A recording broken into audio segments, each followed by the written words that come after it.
it is always important to be confident enough so that you encourage the confidence in others. And yeah, for those of us who are feeling downhearted this morning, it is important to remind you that failures are lessons in progress. What is important most is your ability to overcome despite the challenges. And so this morning, we recognize each and every one of you. And I'm honored to be on the program this morning. And I hope we have a wonderful conversation as always. Okay, so that's the voice of Harris Biddy there. Those are just joining us through our Facebook page. Let me say good morning to you guys and welcome. This is where we give you all in one package. And today is going to be, like I said, it's going to be fascinating discussion because we have wide range of issues to look at this morning. Harris, what do we have on our menu? Yeah, so we, like you rightly placed it, lots of issues to look at. We will have our studio chat segment up to 8 o'clock this morning. I mind you, our studio chat segment will focus on the most talk about 2024 budget. We like we informed, like we promised you, like I'm saying yesterday, that we're going to continue the conversation on the budget, explaining other ministries and agencies, especially with emphasis on the security sector. Yesterday we were particular on the anti-graft institutions, and so today we will focus on the security sector as a whole. And so we'll have that conversation, Borkai, up to 8 o'clock. At 8, we'll have a studio segment. You will have from one angle folks from the CDC and as well as folks from the Unity Party. So it will be a for and against conversation. I mean, in as much as we promote democracy and the rule of law, this platform provides an open opportunity for everyone to channel their ideas, discuss issues relevant to the growth and development of our country. So we'll have that discussion up to 9 o'clock. At 9 o'clock on the second and final segment, Vendela Patrick will be our guest, human rights defender. That's human rights defender and political and policy development strategist will be our guest at 9 o'clock this morning. We're going to talk more on key national issues, Buakai. And that conversation runs up to 10. At 10 o'clock, we'll be saying goodbye to you on the People's Program. Okay, so that's the outline for this morning. So from now up until 8 o'clock, it's going to be a fascinating discussion. And at 8 again, it's going to be a huge one here this morning. So like we said, just sit back and relax because we're going to be providing you every bit and pieces about what's happening this morning and what's happening into our national budget. But before we go to the security aspect of budget, there is a need that we look at something in that same budget that I want us to, okay, let me just go to it quickly. Yeah, because Harris, the issue about schools, people too want to know what's happening, what's up for the education sector of our country. So we need to give them the information as we do have them as well, so they can know where this government stand on education. So I'm trying to get that part of it. Just a bit. Wow, the internet. Okay, here is it. So now it says here, but we begin with the Ministry of Health. The Ministry of Health, the John F. Kennedy Medical Center, their budget was 6 million. Another million have been added to the John F. Kennedy Memorial Hospital. JFK from 6 million to 7 million. The Jackson Fiado Hospital budget increased from 2.1 million to 2.3 million. Yeah, from 2.1 million to 2.3. So 2 million was added. Yeah, 2 million was added to their budget. The Jackson Fiado Hospital, the interpreter. Then we get the National Public Health Institute of Liberia. Their budget increased from 2 million to 3 million. Yeah, another million was added to their budget. The Ministry of Health budget increased from 47 million to 57 million. So 10 million extra. That's what. That's the Ministry of Health. Yeah, the Ministry of Health 10 million extra was added to their budget. Then Liberia College of Physician and Surgeons budget was increased from 889,000 to 1.3 million. Yeah, from 889,000 to 1.3 million. That's the Liberia College of Physician. Then we'll come to the education sector. Yeah, the Ministry of Education budget increased from 41 million to 45 million. So 4 million extra were added to the Ministry of Education budget. 4 million extra was added to the Ministry of Education. Then we'll come to the University of Liberia. The University of Liberia budget increased from 30 million to 32 million. So 2 million extra was added to the Ministry of, that's the University of Liberia budget. Moreover, Consolidated School System, MCC, budget was increased from 4 million to 4.2 million. So extra 2 million was added to the Moreover Consolidated School System. The Booker Washington Institute budget increased from 1.2 million to 1.5 million. You know, I used to be taking that place to be a private institution. No, the BW is Yeah, seriously. Seriously. So then we come to the government subsidy on, okay, you know, government providing some subsidy to the Cottington University. Yeah, so it was 119,000. That was what they were giving the Cottington University. But now it has been increased to 155,000. It has been increased to 155,000. Then we come to the National Commission on Higher Education. The National Commission on Higher Education budget increased from 284,000 rather, 284,000 to 330,000. National Commission on Higher Education.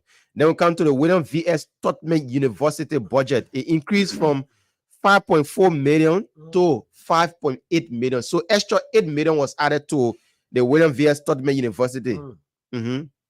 So we come to the Zozo Rural Teacher Training budget. Also, there was an increment in the Zozo Rural Teacher Training from 458,000 to 789,000. You getting that right? Okay, so now, so that was 74% increment. Then we come to the Kakata Rural Teacher Training Institute. Budget also increased from 687,000. No, 678,000. 678,000 to 1 million. From 687, that's 78,000 to 1 million. That's 322,000 extra added to the Kakata Rural Teacher Training. Then we come to the Plibo Technical College. Their budget was 190,000, but then it had been increased to 200,000. Their budget was increased to 200,000. Then we come to then we say almost 8 community colleges across the country got an increment in the budget, ranking from Grand Cru County Community College from the Grand Cru County Community College from their budget was 381,000. It was increased to 605,000. Then the Grand Gila County Community College from 449,000 to 634,000. Then we come to the Grand Bassa Community College. Their budget also increased from 753,000 to 861,000. Then we come to the Bombing Community College. Their budget increased from 721,000 to 825,000. Then the Bond County Technical College, also their budget increased from 1 million to 1.5 million. The Sano County Community College, also their budget increased from 480,000 to 614,000. Then we come to the Nima Community College. Their budget increased from 1.4 million to 1.5 million. 100 means a 1 million extra was added to their budget. So that's it when it comes to the educational sector and the health sector on the Buckeye draft budget that was just submitted to the national legislator, Harris. And I'm following up as well as you reading through Buckeye. And it is important. It is important we bring out these kinds of conversation. Like we said, our goal is to ensure that people have an understanding of the budget, even though there are politics have been played, or it is obvious. It is obvious that when these kinds of conversation comes out, the guys from the other side as well will play the politics out of it. So these things are not strange. But Buckeye have had different opinion so far with the budget, especially to the Ministry of Health, right? And this morning I want to be particular with the Ministry of Health. And you see the reason why I'm saying this. Why is truth that we welcomed the government of Liberia's decision to have a cut in the salaries in the budget of some line ministries and agencies, and have such funds directed to other ministries and agencies. Like you look at the Ministry of State for Presidential Affairs, right?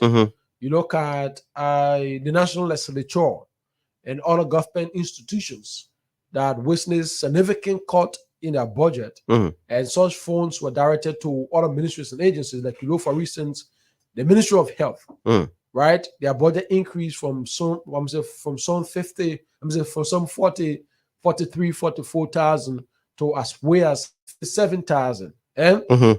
From some 47,000 to 57,000, approximately 10,000 increment in their budget. That's welcoming. Let's establish the fact that's welcoming. But Buckeye, I was looking through very carefully, and one of the things I identified is that, like you will go out to some other ministries and agencies, you will see there is an increment in their budget, and that increment is reflective on compensation of employees. But if you look to the Ministry of Health budget, the witness an increment of 10 million, but that 10 million is not reflective on salaries or compensation of civil servants under the Ministry of Health. I want to be particular on the Ministry of Health. And the reason why I'm raising this concern, because I can record it took the salt, the gallantry, and the effort of health workers in this country. When there are times when the health workers, the civil servants particularly, said that you harmonize our salary, harmonize your vote. That statement, right, originated from health workers in this country. When they feel the need that they are civil servants working 24/7 to ensure that people, the lives of citizens are safe in this country. But if you look in that budget, the where you have for compensation of salaries and for civil servants, that budget has been dropped. There is a decrease in that budget. Then I want to be specific this morning on that. I came across it as I was looking through this budget last night, and I said I think this is not a good one. But let me get exactly to the point I'm making. I want to be as much as accurate on this conversation. Okay, so on this document, the Ministry of Health is at page 195 on this budget there, because this is 527 pages. Now the ministry is at the Ministry of Health begins at page 198. And now, what it says in this document that achievement on the fiscal year 2023. But I was interested to know that this document said there are no information provided by the entity for achievement on the budget year 2023. So all the money. So there was no improvement. That's what this document is saying. That achievement for fiscal year 2023, no information provided by the entity. No information provided by the entity. As I read through this budget, Buckeye, I realized that the Ministry of Health so far remains the only institution yet that no information has been provided on the achievement on the fiscal year, which is the last budget year 2023. Wow. But that's not the important thing. Now, so you have here the objective of this fiscal year, of which additional 10 million was added. It says to formulate, implement, monitor, and evaluate health policies, plans, and standards, coordinate the delivery of these centralized medical care in public facilities. This is what they outlined as the objective. Now, if you come and see economic classification under this budget now, economic classification, you see compensation of employees. Compensation of employees. The last budget year 2023 was at $43,383,397. But this current budget year is at $41,950,905. So a reduction of $2 million from salary and compensation of employees at the Ministry of Health. So which means that the last budget year, when the people are receiving $43 million for salaries and compensation of employees, civil servants, there were complaints. Civil servant complaints that the salary was still low. The House said down there are reforms when the president is waiving $2 million of his salaries, when the vice president is waiving $2 million of his salary, when the speaker is waiving $2 million of his salary, and that money, we felt part of it will be reflective on the salaries and benefits of employees at the Ministry of Health. So come down on the budget, you'll see let me get this thing into the basic salaries, civil servants, basic salaries, civil servants. This is particular on economic classification. Then you come here, you'll see basic salary, civil servants. It stands at $43,383,397. Oh, that was the last budget year. Now this budget year is at $41,950,905. So it further projected that the next budget year, fiscal year 2025, in fiscal year 2026 projection, they will maintain the salary. So which means for the next 3 years, civil servants will still be taking the same salary they're taking at the Ministry of Health. Wow. Wow. This is and they protested for increment in their salary. That's what I'm saying. This was one of my objections. This was one of the points I captured in this budget. So they had a budget for the $43,383,000. Yet still just for civil servants now, because the ministry, their government employees, let's take it from there because they specify this compensation of salaries for civil servants. So holding this constant. Now, the last budget year they had $43,383,307.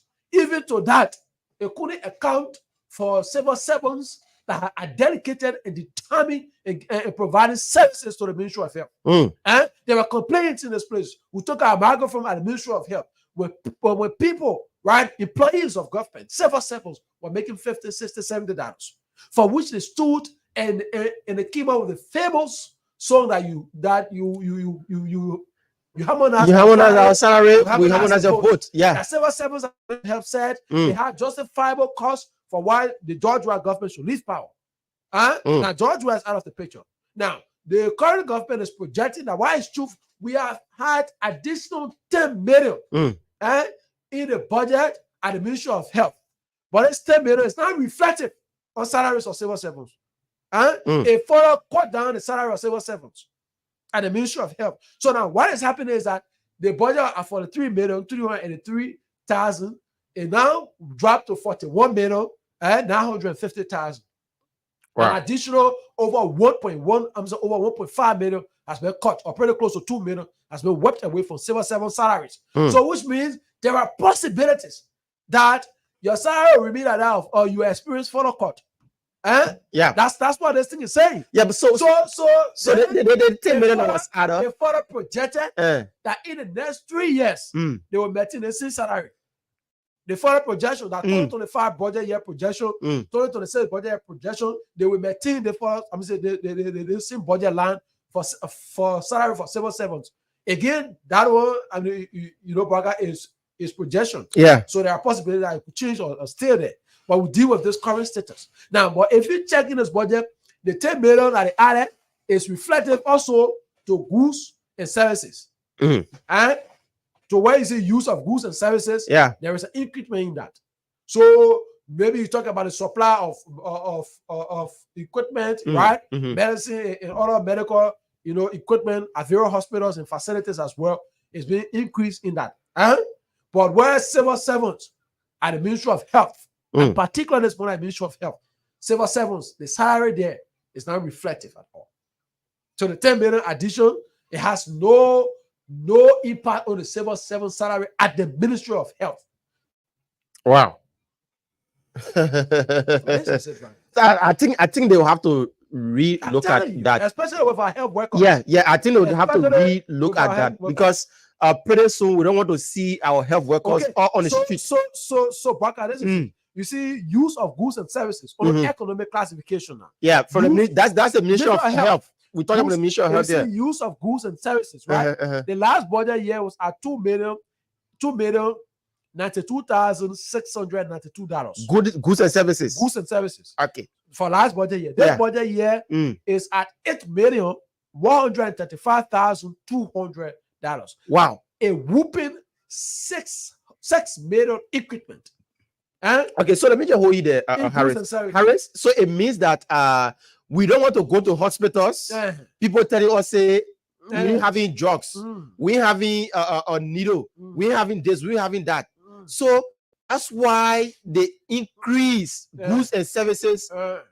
He said how much? I think 6 million, right? Additional 6 million. An additional 6 million were added.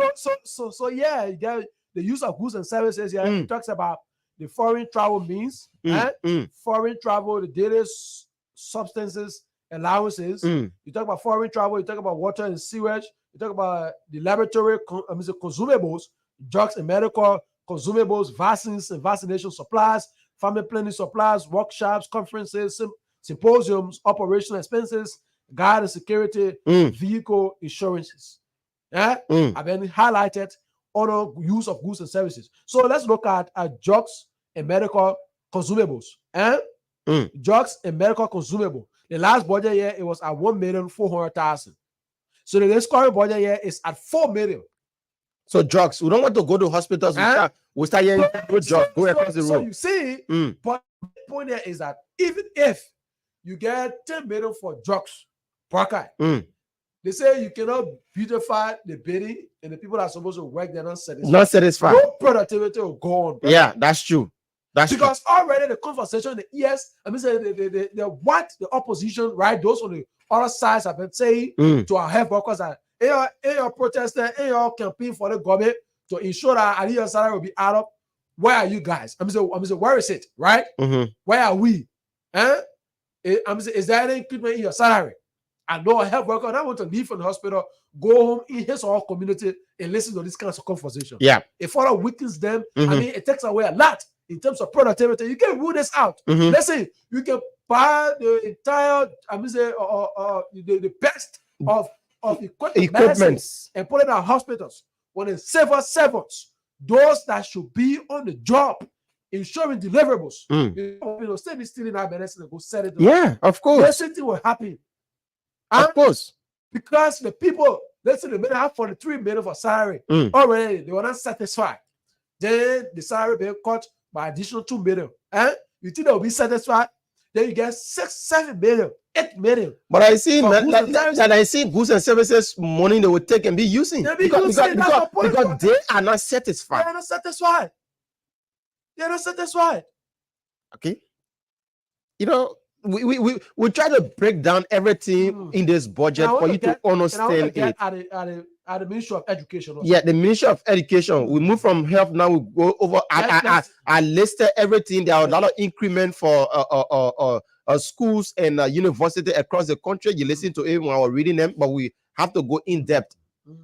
So you see, for fiscal year, the economic classification at the Ministry of compensation of employees.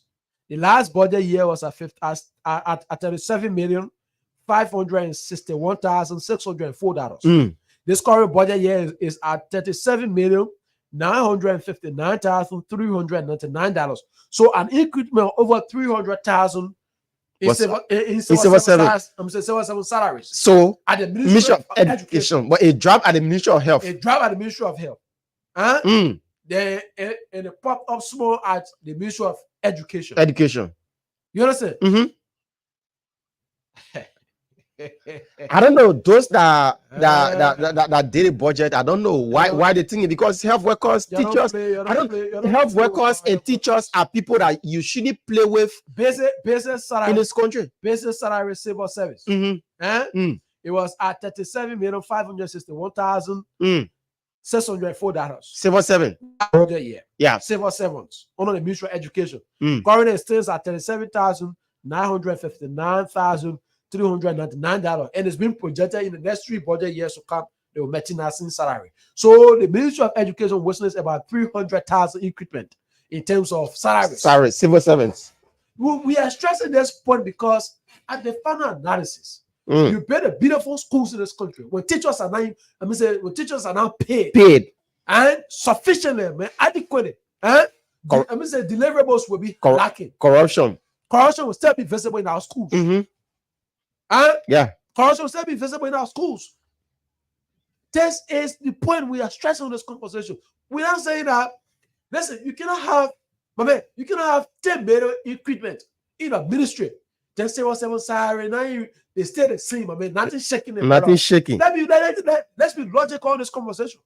You have additional 10 million in the Ministry of Health budget. Additional 10 million. Where President Barker said, cut 2 million from my salary. And when Vice President Jeremiah Kun said, cut 2 million from my salary. When the protest normally say, you have to take 1 million from my salary. The speaker said, you have to take 1 million from my salary. Yeah. The deputy speaker are 4 million. They brought down to 515,000, over 2 million cut from his salary. And said, you have directed money to the Ministry of Health. Everything. It reached up to 10 million. We send it to the Ministry of Health. Then I 10 million. Then you say, civil servant. In fact, you went on to even cut down the salary of civil servant from 43 to 41. Yeah, we foresee. As times go by, there will be some problem. There will be problem. I'm saying that and we're saying it now. Projecting this this morning. The Buckeye administration, they need to re-look at that budget, that particular aspect of it. They need to redo it. And I want to look at the Liberia National Police also.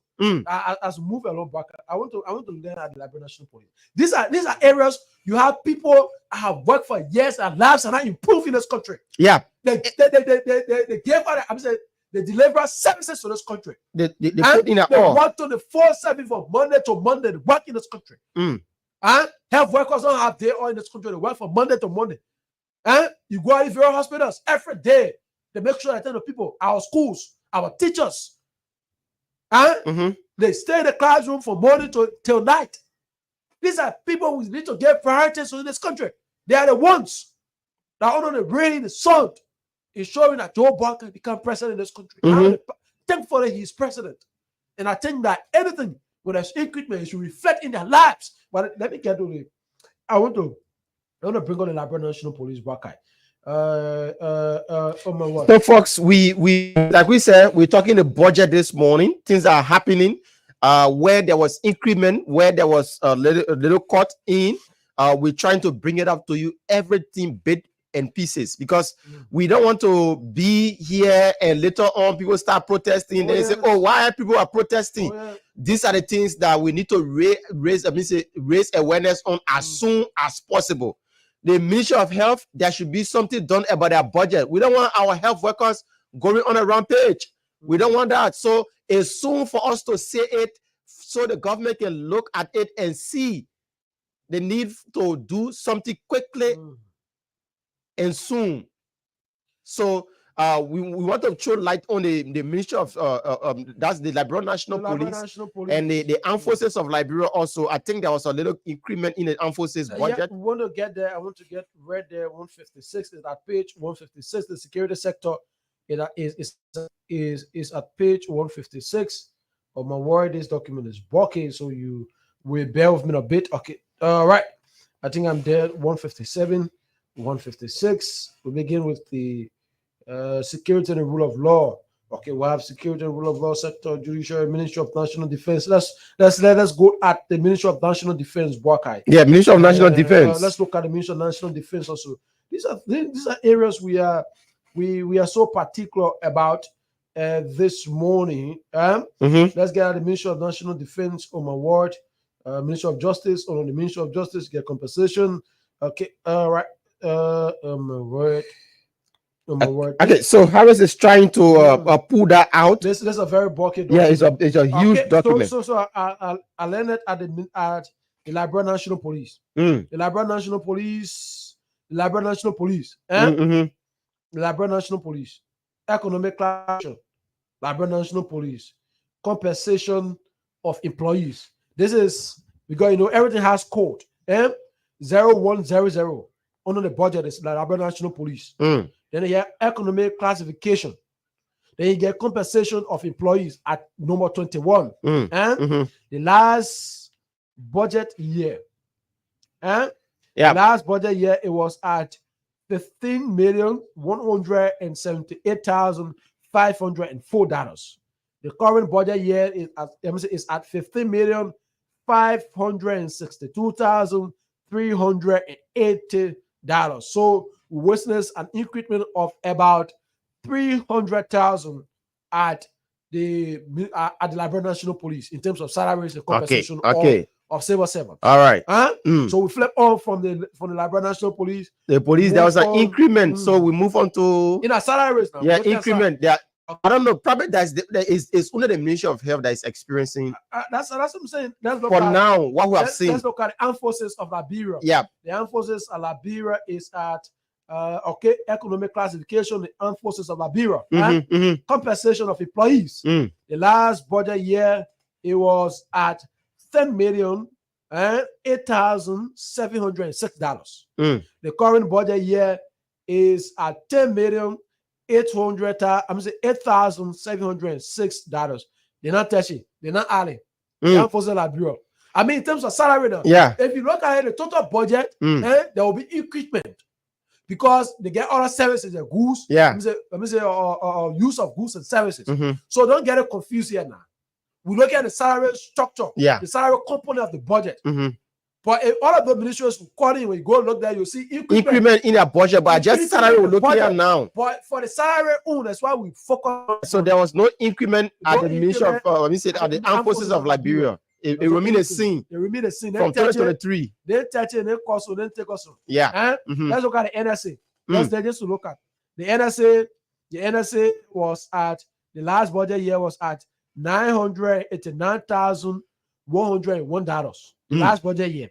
This current budget year is at $998,116. So they add $15 to it. 15 USD. 15 yeah, they add 15 USD to they put $15. $15 on a minute salary. Okay, now who will get that $15? The National Security Agency carry $15. There was an increment of 15 USD. So the Executive Protection Service and the EPS. What job we have someone getting 25, 38. Let's see the minimum salary. The minimum salary. Yes. We get compensation employees. The last budget year it was $606,785,654. This current budget is at $6,448,872. So it witnessed a cut of over 200,000 cut in the EPS budget. EPS for salary. 200,000 went away for salary. They cut it down. Then it means we're getting 38. I'll ask him who will pay the people. Wow. So okay.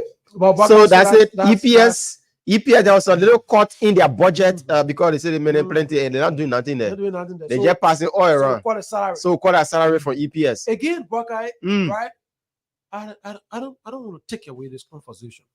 But what am I understanding, right, at the final analysis before we go for the phone line, that there is electability, that the reason for the drop in the salary of civil servants, from the other hand, perhaps you want to look at the Ministry of Health, you want to look at the voice of the EPS, it is possible. It is possible that at those ministries and agencies, after the internal audit has been conducted, there were a lot of ghost names on the payroll as well.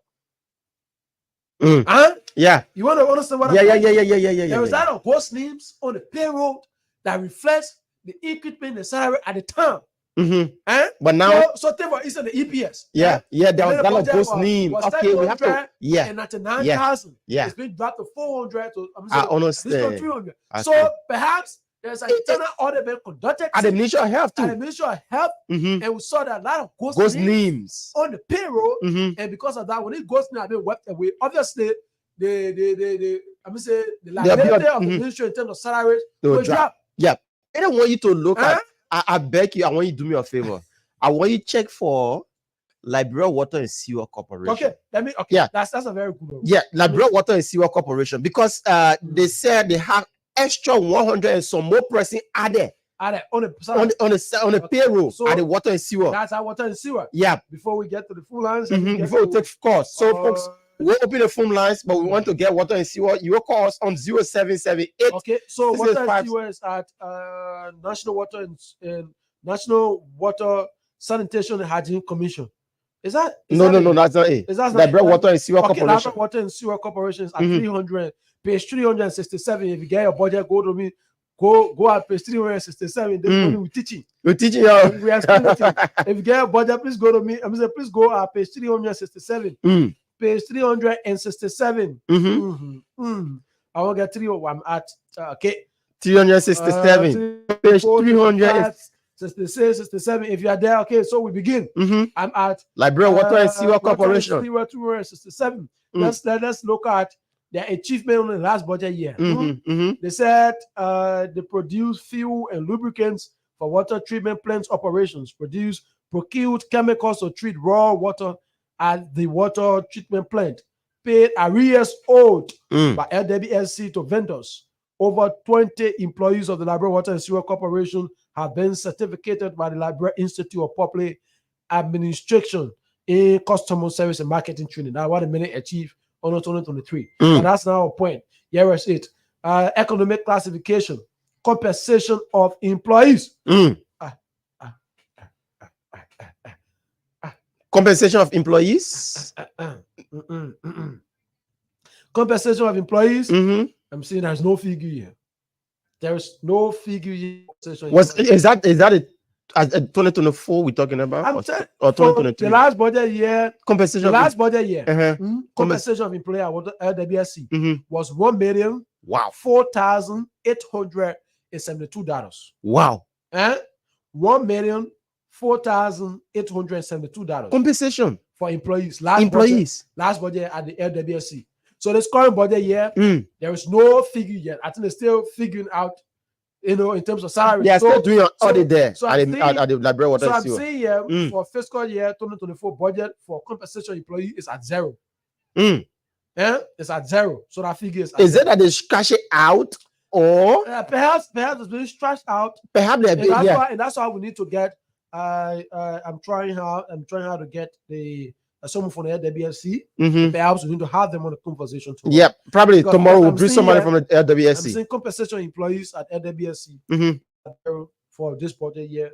Last budget year is for $1,004,872. Yeah, but this current budget year, there's not a basic salary for civil servants. It's the same 0 for this budget year. So that's LWSC for you. Then the Liberia Legislative Corporation. No, he said business salary for LWSC is 0.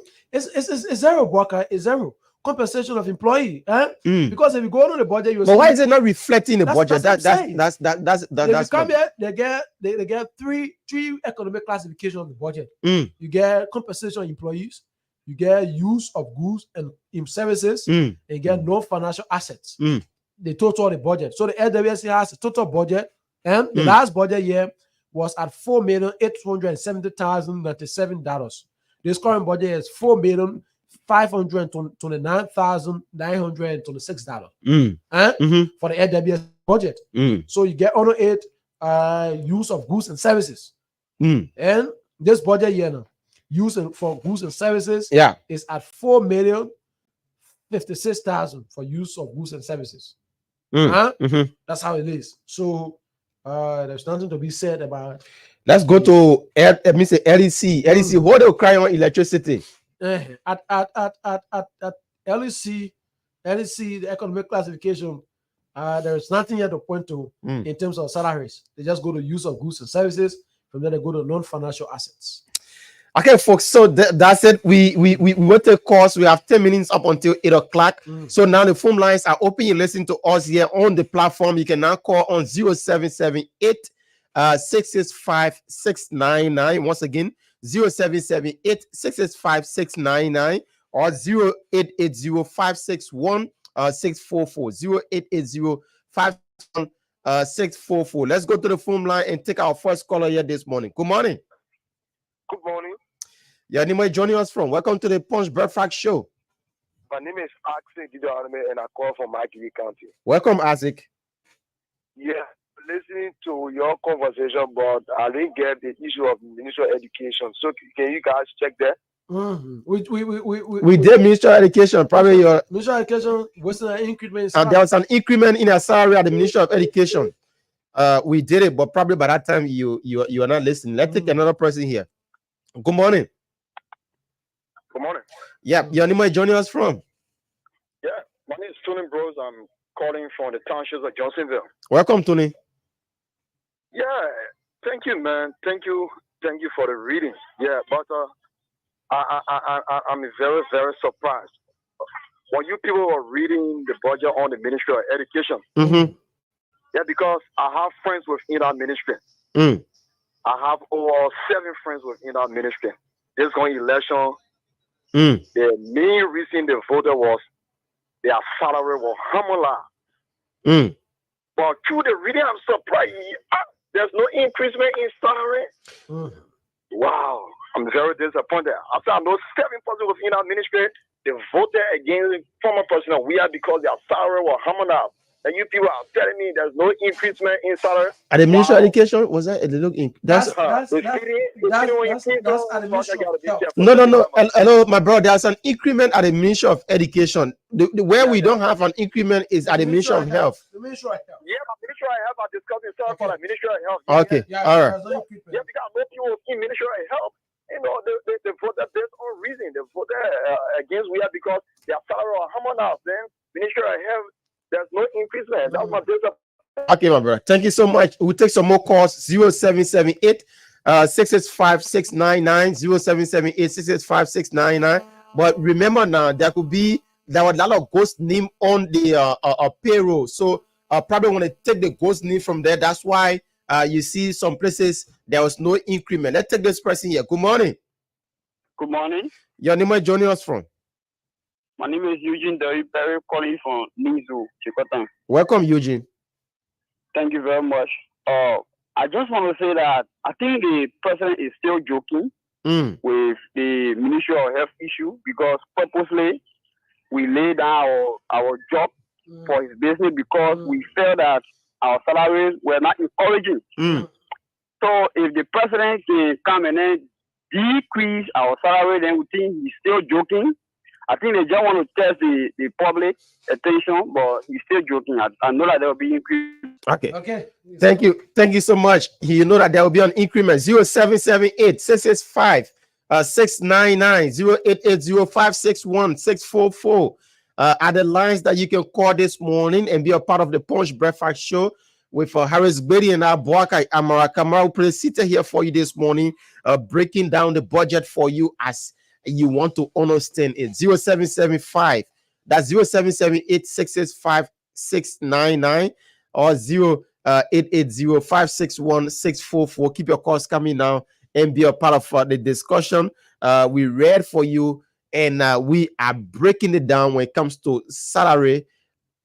Harris, I want you to check for the National Transit Authority. The NTA. Yeah, okay. The National Transit Authority. We will get to that. Yeah. So we're still taking your course as Harris trying to get at the National Transit Authority. We want to know what's happening with a deplorable condition now at the National Transit Authority.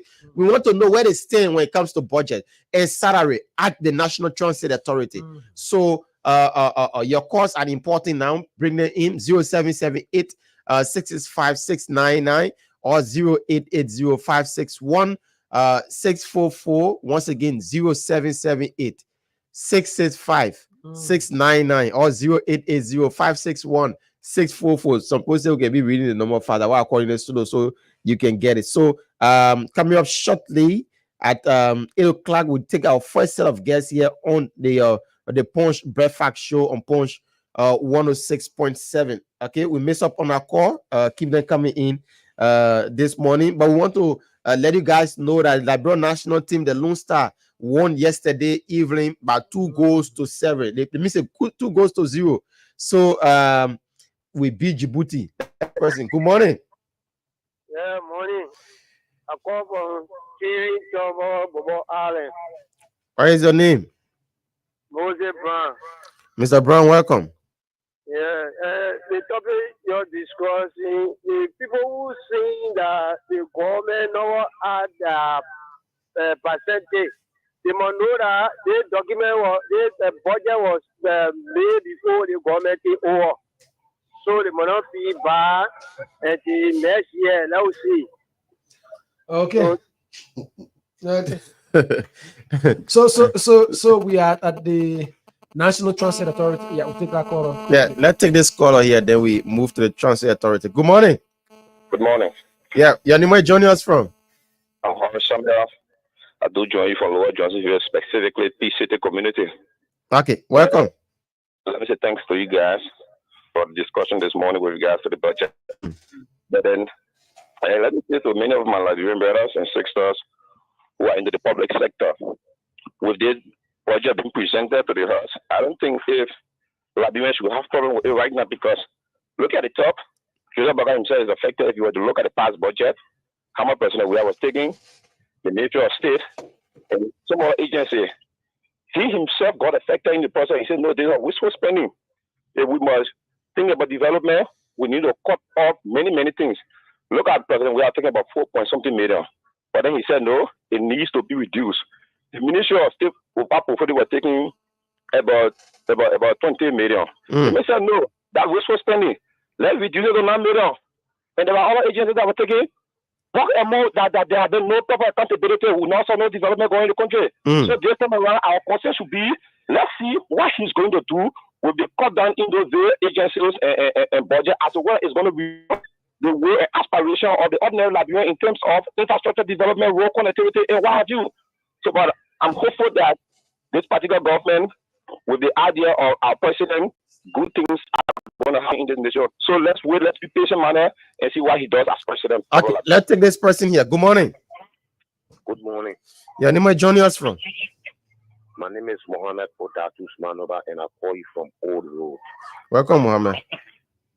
Yeah, my concern has to do with the Labrador Drugs Enforcement Agency. I want to know what is in the budget for LDEA, please. Okay, all right. So that take you want to bring the NTA?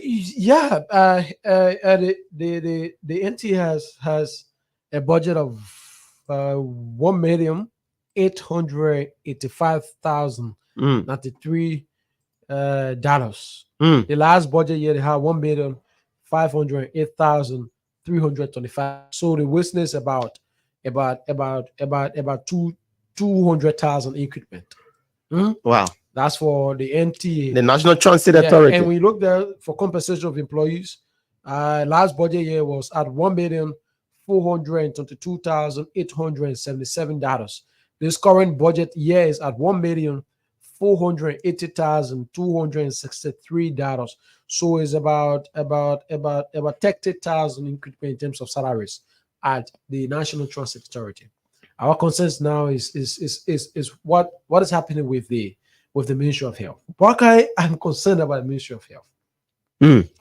I'm concerned about the Ministry of Health. I know the situation of our health workers in this country. Yeah, it can be taken for granted. Let's take this person. Good morning. Good morning. Your name, where joining us from? Yeah, my name is James Curry. I'm calling from Broadway. Welcome, James. Yeah, a concern I've been through to the topic this morning. But I thank you very much this morning for the topic and the discussion. All important was security. But can you please check for me, check on the immigration aspect and see what better over there that's how they increase. It's very going on. Everybody having their family member working at specific area now, they want to know what our budget. So what are something added there so they can know that they can tell a person who hear on the radio, they ask something there. Okay, we'll bring you let me say the LIS, Liberia Immigration Service, will bring it to you.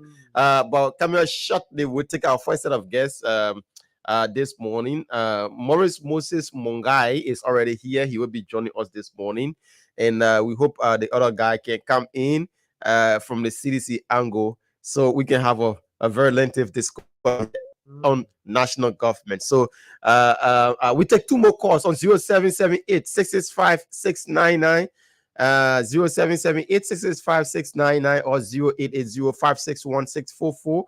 Two more calls, then we transition to our first set of guests here this morning on the Punch Breadfast show on Punch 106.7. Let's take this person on the line. Good morning. Good morning. Good morning, brother. Bobby, welcome. Yeah, thank you, brother. Let me say good morning to your main listener here, brother. This is Bobby Abu Meska. Following from District 6 this morning, ST Kobo Road. Brother, you know, when it comes, let me appreciate you guys this morning. You guys have done extremely well to explain the budget for the laymen who are living in the slums community to understand what you guys are saying this morning, because this budget, it is in the interest of we, the ordinary man. It is.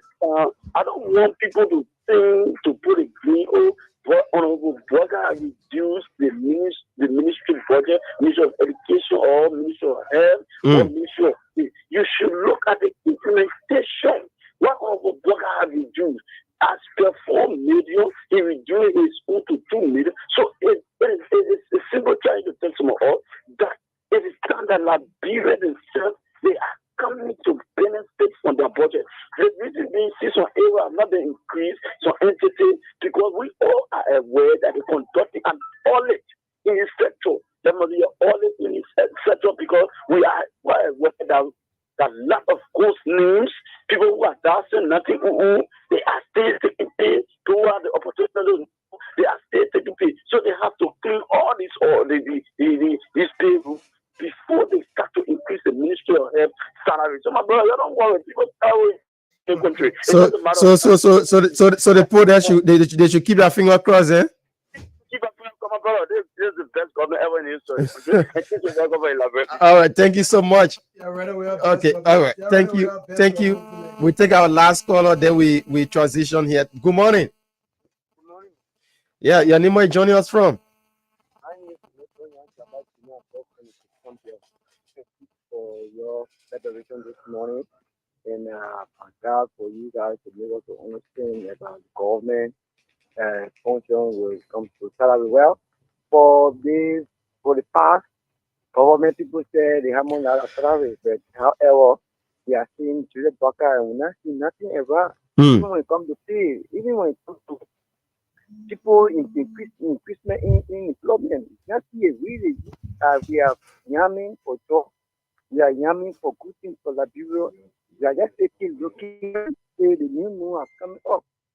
Can you imagine? We are saved almost 2-3 months, going to 3 months, we can't hear nothing. And my father was working in the government in the United Party. The government went there and picked all of them for them. Just say they are not in Liberia. I'm wondering why People who are in the Liberian working in the government, people go there, take them from there without no reason. Okay. And those people are been there for a longer time. They know the breadth and breadth of that particular position, and they just take them from there and we should go. They have parents. I don't know. I don't know where are they Okay. going. Where, because people are going to the prayer ministry, taking people from there, and the other people taking from there. I don't know. I take them to be. All right. Thank you so much, my brother. Let me hold you there. We take Noah Zau Gibson. Noah, good morning. Welcome to the show. Good morning, Baka, and your colleague in studio. I'm so happy this morning speaking from my office in the compound of the NTA. You know, the thing about the budget, you will agree with me that it's a sign of the government getting ready in realizing or making known their realization of total rescue mission.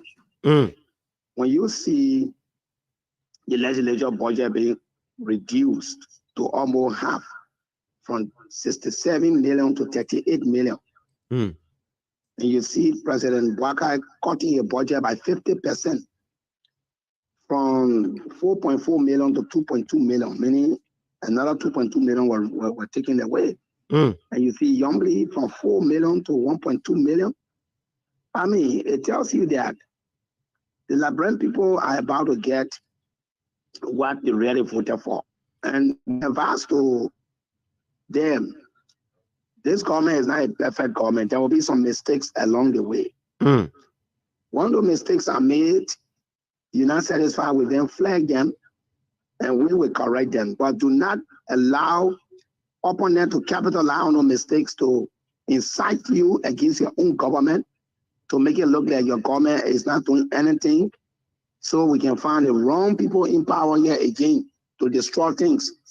They destroy this country completely, and we're putting it back together gradually. Yeah, but what we are talking about, we're looking at our health practitioners.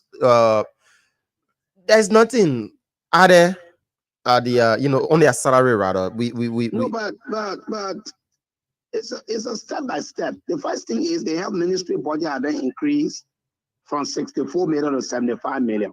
11 million increment. Yeah. Now, you first need to get those hospitals functioning good. You got to get the equipment. A functioning institution without the certifying those that do. I come in, Noah. I come in. A functioning institution without satisfying those that are doing the work, it's just like you wasting water on doors back. No, that's not true. I'm serious with you, bro. Let me give you some example. The Punch FM is sitting in there. If Punch FM don't have the necessary logistics for quality broadcasting, and they leave it and start talking about salary, how do the people get the best out of you? So the first thing is the Liberian people major issue in the health sector was even malaria that is curable could not be treated. People never have drugs in the various hospitals. When you go, they will have drugs for you to go buy out of the hospital. Those were things that people voted for drugs to be in the hospital, for equipment to be in the hospital, for people to stop. So why you are trying to tell us, Noah? Before you come to salary increment. So Noah, why you are trying to tell us? Well, not to take much of the time now. Why you are trying to tell us that in the upcoming days or month or year from now, we will not see Liberians going across the road at Lucky Pharmacy to get drugs. We will not see people crying for a sleeping bed at hospitals. Is that why? Because it's not going to be as immediate as the one, but it's going to start. The process of addressing it will begin from this budget. Gradually, it will be reduced. It will be reduced significantly. So we want to say to our health workers, salary will be increased. Not only health workers, every government worker, salary will be increased, but it will not be as immediate as you want. Not within the first budget year. The first budget. But man, they reflected for the 3 budget year. That what we're talking here. Not just the 1 year. It has been projected for the next two budget years. Yeah, so even if it's been projected for the next 2 budget years, you got 6 budget years. Right? So if they've been projected for the next 2 budget years, it doesn't mean that the other 4 budget years, which is the majority, they will not be increased. Let's set the base of the thing happening in the country is not something that things will just pick up with speed. Okay, so we got to give some time. All right, Noah. Thanks so much. Next time we must be careful how we making decisions democratically. Okay, thank you so much. Thank you. That's the voice of Noah Zhao Gibson. They're making his contribution here this morning on the platform. So we are not taking calls again because we have Morris Moses Mongai. Morris Moses Mongai come from the Buakai think tank. He's here to talk about the man that we probably will stand in the we're talking about the JMB. But yeah, we call it don't hold our tongue, we talk it as it is. Because so we are trying to adjust and talk to Morris Moses Mongai this morning. Morris come from, like I said, he come from the Buakai think tank, and he will be telling us more because the trending issues that are making news this morning. I mean, on our in Liberia. Let me say, Morris, good morning and welcome to the show. Good morning, Buaka, and good morning to your colleague, and good morning to the many listeners following the broadcast this morning. I feel elected to be here because I see this place as my home. Thank you again for the invite as we look at issues affecting our beloved country, Mama Liberia. Okay, so how is the Buaka think tank? Well, the Buaka think tank has been faring. We are all big. We are moving stronger every day. We had our vision, and that vision has come to fruition in making sure that Ambassador Joseph Nima Buaka becomes president of the Republic of Liberia. So it's a dream come true, and we are glad, we are happy to see Ambassador Buaka becoming the president because we know he has a transformative dream, and we know that dream will come to reality for Mama Liberia. Okay, so let's go to national issues.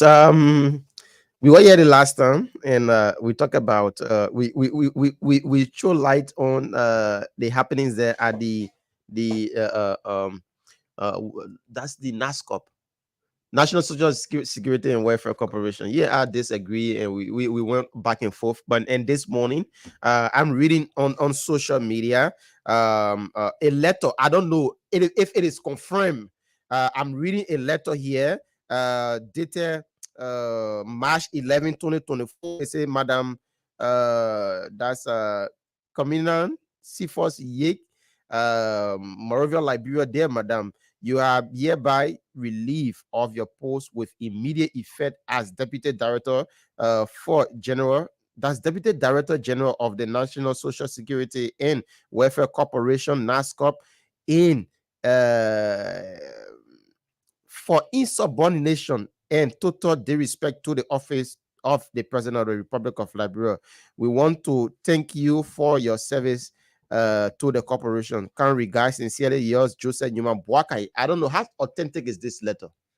Well, that letter is authentic. I think the last time I was here, we discussed issues that unfolded at the National Social Security and Welfare Corporation. I spoke about Madam Yeke, and let me be on record for saying and this is factual, that Madam Yeke is the wife of Pepsi Yeke, formerly. That's no problem, though. That's no problem. She's a Liberian. Yeah, she is a Liberian, and some of us will support her. Yeah, because I don't want you to come and say that she does the right thing. Okay, no, I can't judge someone, right? Some of us. No, but why bring that? Because she was very disrespectful to the office of the president. So because of that her husband is Percy Yeke, so you bring Percy Yeke in the picture. Yeah, because she is a sedition, and we will not tolerate sedition, disrespecting the office of the president. Because they front on it in the past. I think the issue about whether people disrespect the office of the president should be dealt with on the basis of they are Liberians. When we want to categorize every time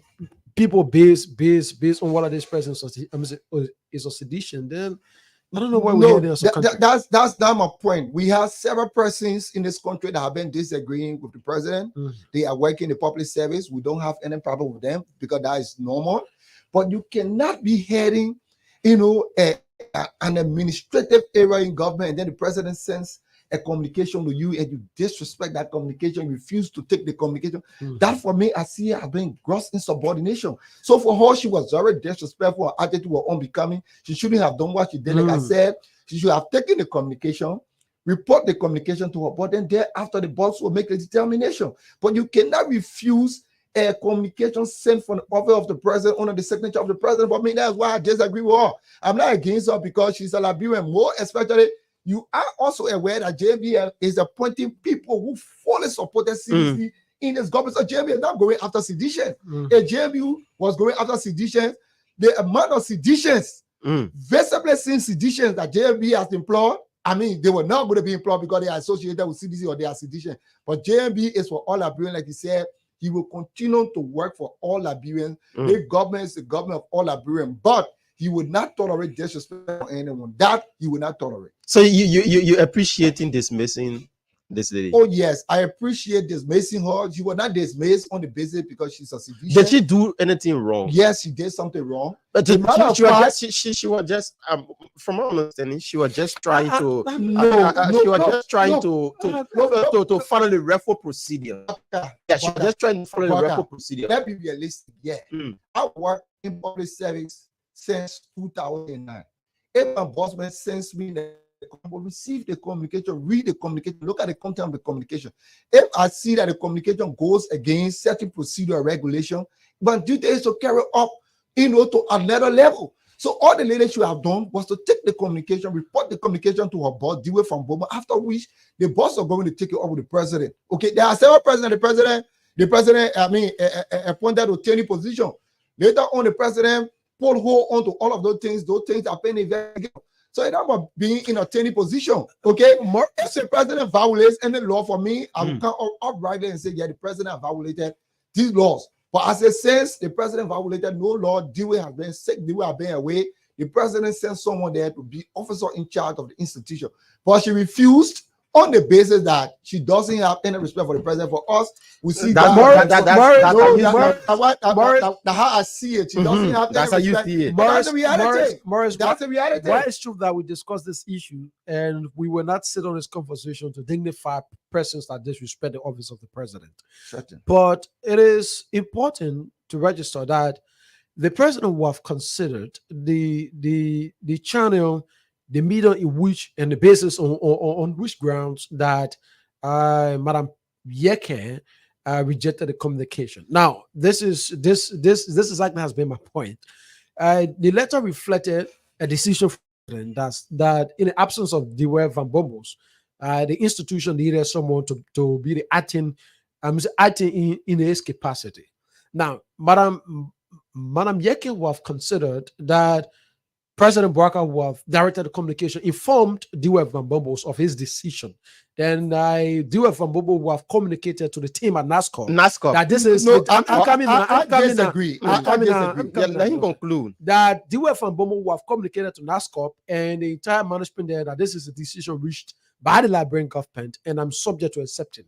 Now, on that basis, if the president will have sent a communication in the but e-motion website, there was no post there. But the manner of form in which went to Madam Yeke video her position, then me confirm for I'm immediate, but because assignment is not a rank now. You want to agree with that. So I want to believe it's not a decision of President Barker will fool from the mouth of people in this country. And President Barker is not noted for doing such. But President Barker would not tolerate disrespect coming from anyone. Like I said, Madam Yeke was in the wrong. What she did was inappropriate. Or the letter was addressed to Dewey.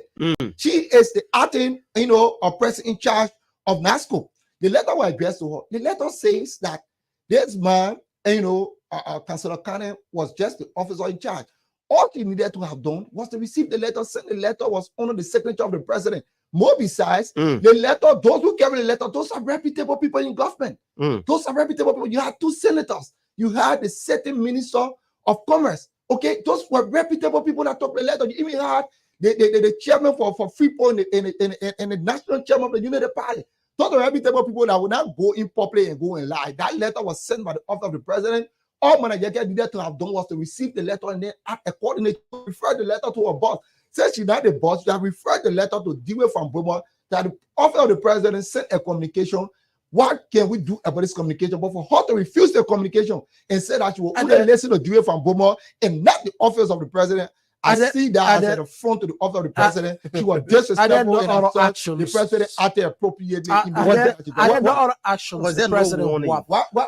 What more action?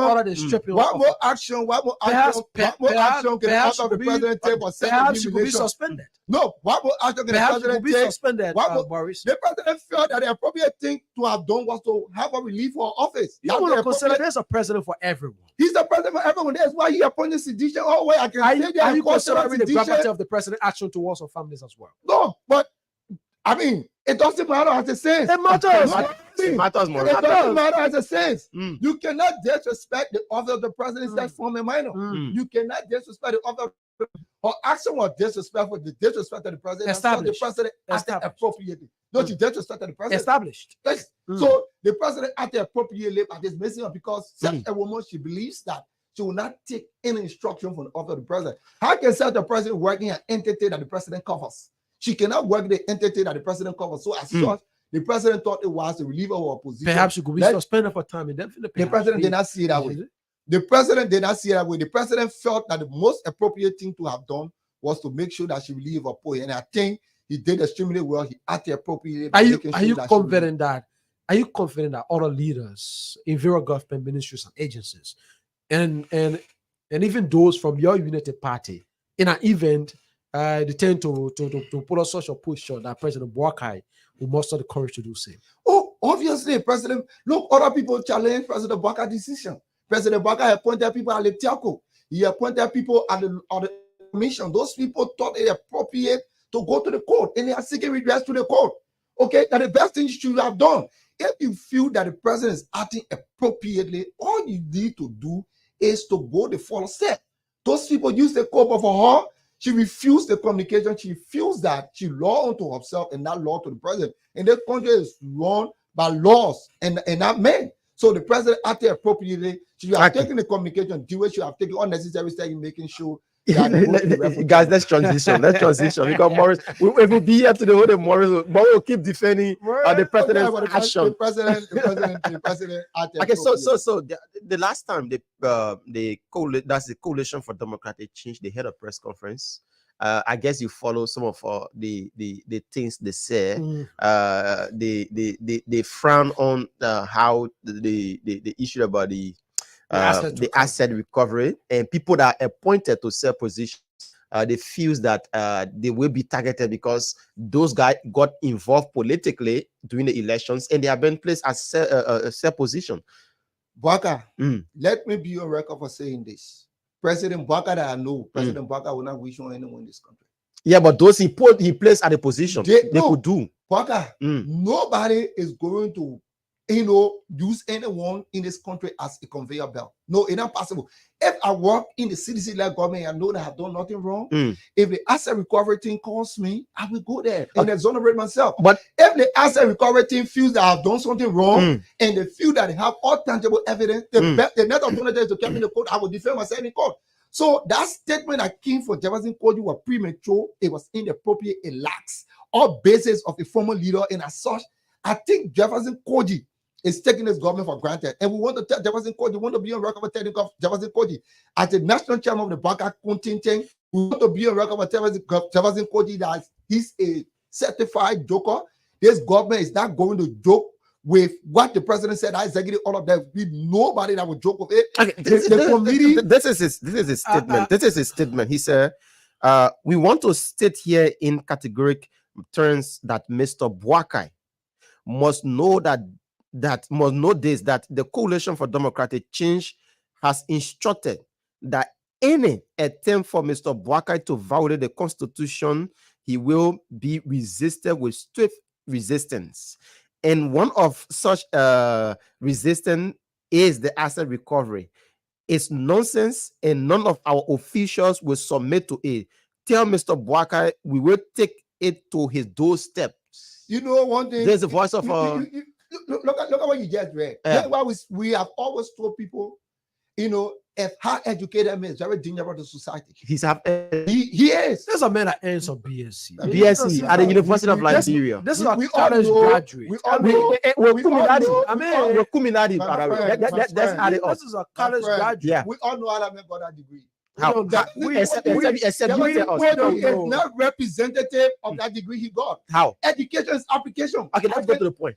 Whenever the Coach speaks, the Coach doesn't even speak 1 minute or making errors. Let's go to the So point. the Coach is not even representative of his own degree that he has. Mm. Let me say this: Mhm. the president has violated no constitution. The president, even Ambassador, we have set up an asset recovery committee when he took over this country, headed by Councilor Arthur Johnson. Okay, they went after people around here. The We asset did not, recovery, yeah. a restitution. Thank you. Okay, they went after people around here, even some of us. But I am on record for calling the CDC government to audit the Unity Party-led government because we felt there might have been some people that might have done wrong. Okay, so we called the time to audit the past government, but CDC refused to audit the past government. So you cannot hold Maurice, this is the justification of the CDC that why it's true that accountability and transparency should be visible in our governance structure. CDC does not see it that way. I'm coming now. CDC as a government does not see it that way. That Koji has said that the CDC will have honored what the president talked about asset recovery, had it been that the individuals appoint an asset recovery team. For him, he see it as those individuals lack the moral rectitude. For instance, you want to look at moral. I'm Let me call them somebody moral credential. But it doesn't have moral. How can Morris, I'm coming. Listen, if you look at, for instance, Martin K. and Colley, you look at Emmanuel Goncourt, right? These are individuals in the absence of investigation has declared officials of the CDC corrupt. Yeah. How well does it represent when such a man has been given a tax to investigate the same person? It's Martin the court of the Republic of Liberia. It doesn't matter. No. I'm saying the report for the asset recovery team where the president will act on the report.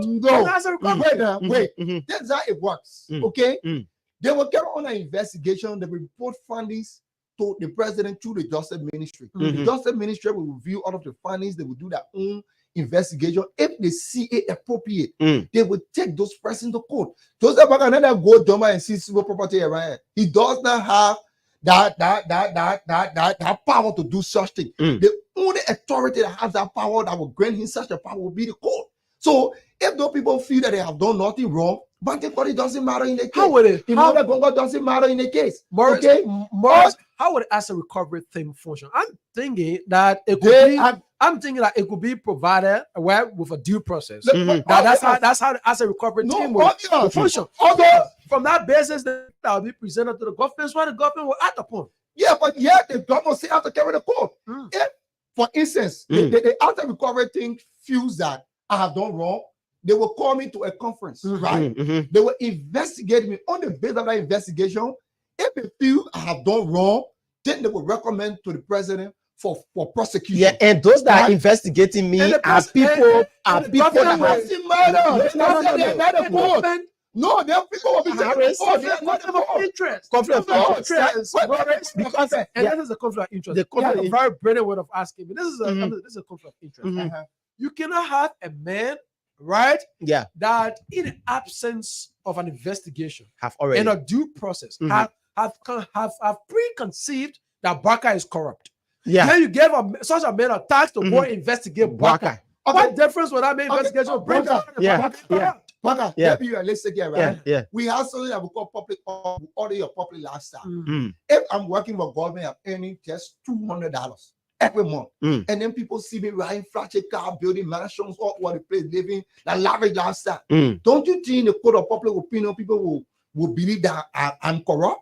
So don't you think so? At times, it can only be considered when you feel that a man has only one source of income. I mean, people are working those are reaching the water have one source of income. That way. Even those are reaching the water have one source of income. The code of conduct is very clear. If you are a public official, right, you cannot engage into other activities. Right? Because you work in a public space, you cannot engage in other activities. So if I'm working for government earning 200, right? There is no need I will build $1 million house. Where am I taking no money from? Where? This is why you declare your asset, right? You will state all of sources. If you have all sources of revenue other businesses established, you have other sources. Yes, you'll be establishing a thing in your asset declaration. At times it's good, Maurice. You put yourself in the shoes of those that are on the other side and experience a conversation. Now, this is what I meant. Say, if you are considering that a character like Martin, for instance, right? Martin Collina. This is a man that felt that the CDC government was after his life and he had to flee to exile, right? To leave his country, his birthplace, and live in exile out of fear. You have, for instance, Edward Clemente, a man who was diligently serving his country when the government felt the need that he needs to be targeted and he was taken off his position. Now, having such individuals coming back in charge of the responsibility, to restitute stolen wealth, quote unquote, for the government, and you are in that position, Maurice. Honestly, to this conversation, what are you from the Unity Party or not? How will you have treated this conversation? Look, let me be clear here, right? If my hands are clean, if I believe that I have done nothing wrong, let me give you an instant case. We all follow the asset of the former president. We are in 2014 when you were running as senator of the Republic of Liberia. President, we are declaring asset at the LCC, right? And we some of our read Ambassador, we are asset. Ambassador, we are listed 3 properties in the asset. The horse he has in Florida in the tune of 1.5 million. The one he had at Riyadh and on 19th Street, the one he had at Riyadh, so 150,000 and one on 19th Street. But we've been hearing that the man had 93 million, some 100 million. Those things were not declared in your asset in 2014. But when you talk about our president again, people started running around, oh, they may have money. The only reason they may not building horses because the country, when I say, do you know how long the country has been saved? The country left war in 2003. We have gone 21 unbroken years in peacetime. Why didn't Ambassador we have built a horse until he has sent that to the office of presidency? So, Major, on the basis of those things, we can preempt that he must have done something wrong. On the basis of as he declared. Okay, so we can use that as a way to investigate him. So the former mayor is saying we will not go or will not work along with the team that have been set up. I come in. We will not go. We're Koji challenging the authority of this government. It's not Koji. It's not Koji now. It's a party. He's speaking as a secretary general. The citizen as a party. Before the authority of this government, that will be on the front of Ambassador Barker and the entire United Party. Recipe for confusion. That will not be a recipe for confusion. So we are following the history. The Liberian people stay with Ambassador Barker. The Liberian people welcome the asset recovery team. The Liberian people are giving we have followed we have followed the history of the citizens of the Unity Party in past times. We are predicting that this could be a repeat of the 2011. And Barker, let me tell you this. Maybe Koji, like one of the seditionists told me, oh, maybe you try it, you'll see how happy the country, and you guys are aware that arms left, other arms from the free border thing. We have those arms at the CDC headquarters. So anything, any eventuality, you guys will be very strong. He said that's why I'm calling Gregory Cuomo on this radio. Gregory Cuomo needs to investigate all the illegal arms that were brought into this country. Do you believe that it was brought in by the citizens? Don't you brought those arms? I don't know. CDC brought those arms. I don't know. Except you tell me. Do you believe that it was brought in by? Those arms were brought in by Jefferson Koji Hilax. It's alleged. It is alleged. For what purpose? For what purpose, Maurice? But we all know Jefferson Koji for hooliganism. Jefferson Koji is noted for being very brutal. Everyone knows him for that. Jefferson Koji is known for being very brutal. Okay? Jefferson Koji is that kind of character. And that's why he said he will not suggest himself to anything. With the first such authority coming from Jefferson Koji. Jefferson Koji, you know what I tell you? You know what I tell you? Ambassador Barker government is a single-minded government. A character like Jefferson Koji cannot challenge the authority of Ambassador Joseph Dimon Barker. He cannot. There is no one citizen, including Ambassador that will challenge the authority of Ambassador Barker. And let me tell you this. You know what? Let me tell you, my man, government is powerful. Some oil will make it seem be more, right? Global Mususka case. We challenge the authority of government that government are never going to carry Global Mususka. Because you guys are not brave. The seditious are more braver than the people in the party. Now you guys are in power. You'll be skeptical in 20. I want to believe They don't listen to our Secretary General at the time. believe that Morris they don't listen to Morris. He spoke even more stronger, but then you are more refined he was. You are even more stronger than what the body is saying. I want to believe but your voice were more refined. By the end of the day, Emma side, the entire leadership United Party side, including our Senator, and we obeyed the laws of Liberia. She was taking the court, and up to today, she said going through the court process. So I think there wasn't what you talking. That's like a front. I want to believe we that are going to make sure, my man. We will subpoena the court. If those people refuse, we will subpoena the court, and those persons living body will appear before that coming. That government will be in law. When there wasn't believes in hooliganism. There wasn't doesn't believe in any civilized society. That the body wouldn't believe in a banana state, a state that has no law and order, a state that is different, a state that operates in any fraction form. And man, that's the kind of state that I want to believe Morris. I want to believe Morris. At the final analysis, I want to govern a country that will be free of hindrance, obvious, but and political instabilities. I mean, but we are predicting that. Why it's true that we have these kinds of conversations that Liberia is a country of rule and orders, which means by our understanding that President Koji and others will have to abide by the law. But this is it, Morris, that you want to consider that seditions already, as we speak, like the former president acknowledged George Weah, that the country is still divided. I believe that as we speak to this time, there hasn't been reconciliatory, means, to so as to bring the country to one accord. I still want to believe that certain side of the divide believes that President Bwaka should not be president of this country. So you cannot rule out the possibility when Koji stand and make such a statement. It believes that Koji had the backing of those Liberians that believe that. Yeah. Let me say this. This country is never divided. Look, Bwaka, we won this election, right? But let me tell you this, right? We all know some of the votes that CDC got, right? Those votes were not realistic. Authentic. Those votes were never authentic. One of the issues you said right here, a Prince Toast, right? Imagine most of our country. A Prince narrowly. Narrowly won. Are you aware that at our grade, a Princeton narrowly won? Fox the Talishi. Princeton narrowly won. So I can't have 100, 87 votes. Are you aware that our vote increased to 187 votes? Are you aware? Don't some of the fraudulent activities are still talk on. Are you aware that our ballot stuff all in the southeast? I don't know. You are the one telling us. Those things are reported by the National Election Commission. Those things are public information. So that number still gone. You think that number is realistic number? That number. Those numbers are not realistic. They was wrong, and then you came back.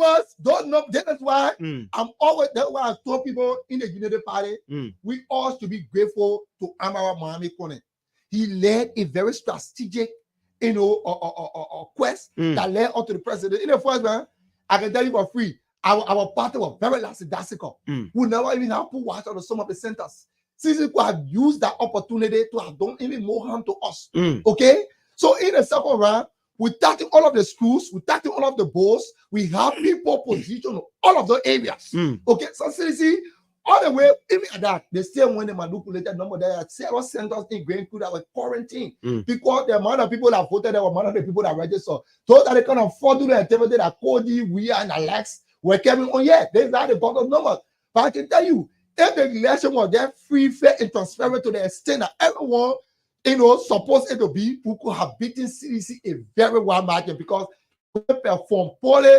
The government did not live up to the expectations of Liberian people. The living condition of people got worse, and as such, and when people were resolved in making sure that Ambassador Weah becomes a one-term president. Okay, the voice of that he became a one-term the voice of Morris Moses Mongai. He's from the Bwaka think tank. He's just sharing breakfast with us here this morning on the Punch Breadfast show.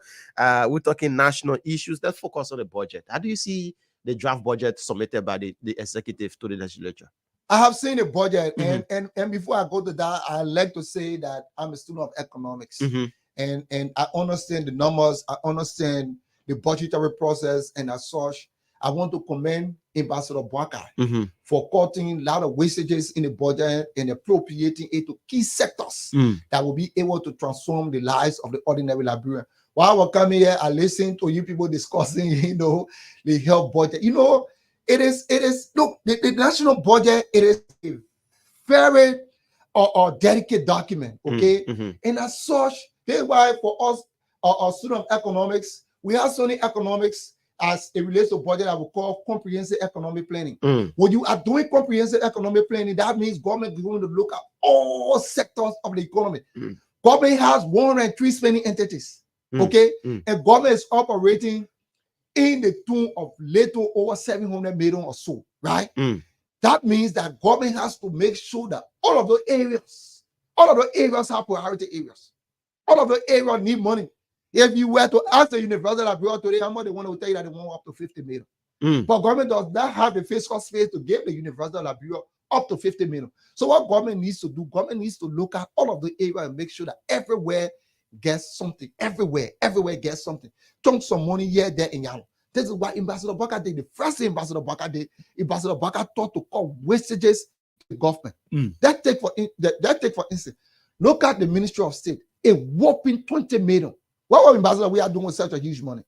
A whopping 20 million. You're working for the Liberian people. That's why you're having such a money. Friend, when Ambassador we are talking, why he told us you are going to cut his salary by 25%. Until today. Are you aware that he cut his salary? And you were going to people that you don't know. Probably some people in the CDC know that where his salary was going. That man lacks financial property. Ambassador, we lacks financial property. That's why he talked to the public, oh, you are cutting his salary. But was that realistic? That was not realistic. Ambassador, we did not do such. What Ambassador Baka did, Ambassador Baka cut that money is reflected into the national budget. It's reflected. Even about cutting the Ministry of State budget from 20 million to just 9 million. Even the office of the president. He cut the office of the president from 4.4 million to 4.3 million. Like the way your supporter you place in power, Delona told the Liberian people that I will cut my salary and it'll be going to Maserado. And up to now we are not seeing where that money is going. No. Delon's salary was cut. We all know there was series of press conferences cut. Delon gave those money to the for how long? For how long? He did it for some time. When he established his rehab center, he gave back to the public and said that I will no longer send the money to Monserrado for some development purposes, but rather I will divert the money to the rehab center because I'm paying people. I have a lot of people on, a lot of staff that I put on payroll. I'm paying people from my pocket. I'm running the center from my pocket. So that money that I'm supposed to send to the county, I will redirect that money to go to the rehabilitation center so as to be able to rehabilitate those Zogos, those struggling youth of our country. And he did that appropriately. He's on record for doing that. Unless we are only came out and made a big statement.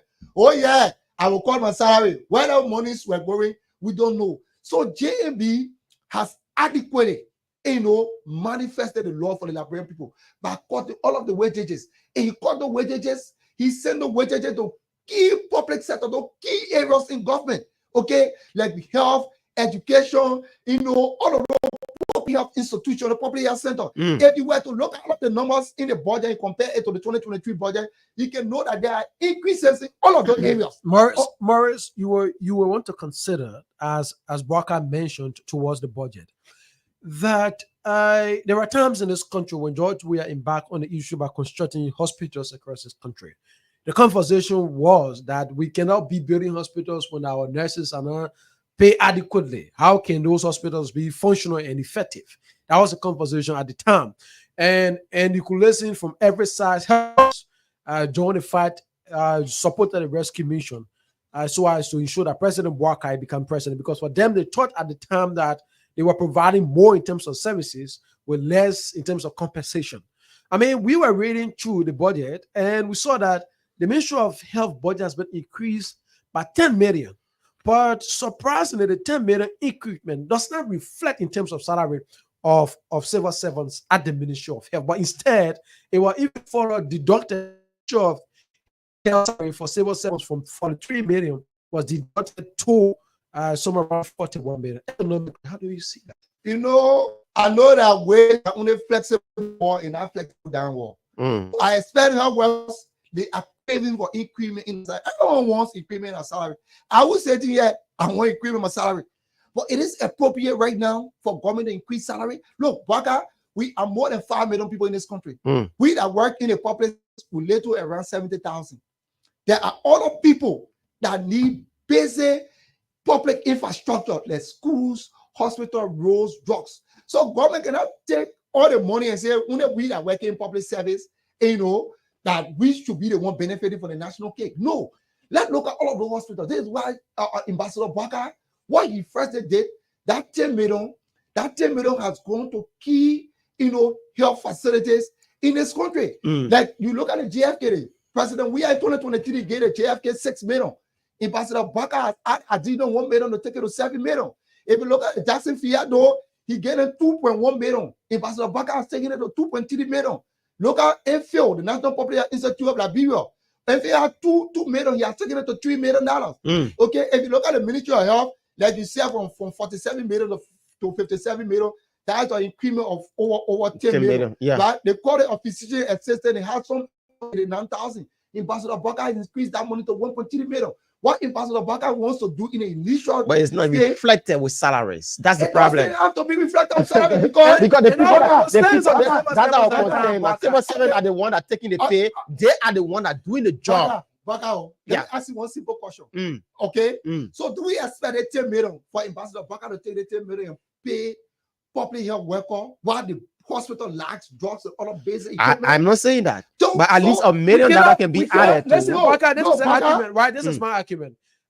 We cannot rule out the possibilities that even if the 10 millions are directed towards equipment, goods and services, and at the various public facilities, and the workers, the doctors, the civil servants, and compensate. I mean, say the salary, there's no increment. I mean, we will still experience the same problem in terms of deliverable because I mean, those staff on the job will either be taking the drugs from the hospital money, and placing it at the very facilities that we Westerners that over time. Let me say this. I think the Unity Party-led government did extremely well in this country when it comes to the issue of civil servants. Okay, most especially health workers and teachers. The Unity Party-led government sought to aid that those people's salaries were increased. When the pro government took over, when they cut people's salaries around here for no reason. Today, what Ambassador Baka is currently doing, are you aware that all government agencies and ministries, they are currently on payroll audit? Ambassador Baka is not looking at the payroll, the huge way bill. So that CDC will tell us, hey, they spend about $296 million for wages. But look at the fiscal author at the end of the month. If you were to look at the fiscal author, CDC spent around close to $320 million on the wage bill. So it's not about the appropriation that they have in the budget, but we'll look at the fiscal author. The fiscal author, the wage bill is very. You spend up to $320 million, their own salaries alone. So what Ambassador Baka is now going to do, Ambassador Baka is currently reviewing the payroll. After reviewing the payroll, but the payroll cannot hold the government hostage. No, the budget year runs from January to December. Yeah, we are now closing on March. Okay, that budget might be passed around April or so. So there was need for it to be brought to the national legislature. So you see, let's hold on the issue of salary. Let's move forward the budget, and we'll come back later on. But I don't believe in the first thing, Ambassador. Ambassador Baka will increase the salaries of public or health workers. I don't believe in the first thing. The first 2 years. He will look at it subsequently because he said that he wants to give civil servant a living wage. Okay, he's on record for saying that. Hey, I know Ambassador Baka is a man of his word. He said he want to give civil servant a living wage, but he did not say I will do it in the first year. And the LRA boss is on record. He has told the Liberian people that he's going to do everything he's as the Commissioner General of Liberia, Revenue Authority. He's going to make sure that he raises the revenue in the tune of over $1 million. So if you have that clear fiscal space, Ambassador Baka will be able to do those things. But for now, the fiscal space is very tight.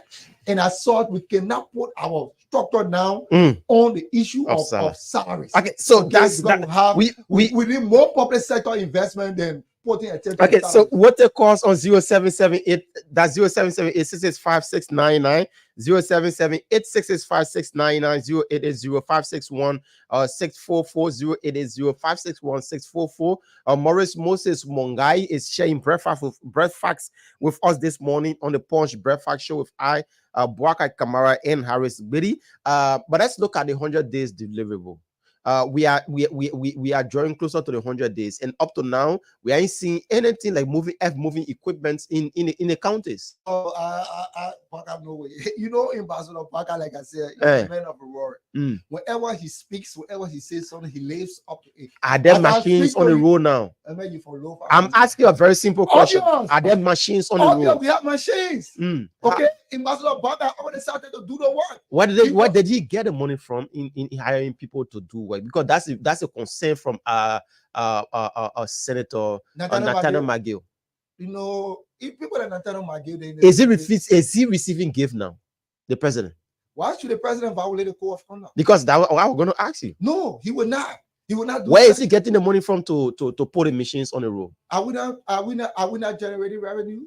The PFN law is clear, right? The government can use 1/12 of the last fiscal budget. Okay, and the public work ministry has gone out there to source funding in making sure that the president dreams come to reality now that the budget the national legislature. Do you think he will the country was do you think he will achieve this 100 days deliverable as promised? I believe he will achieve it.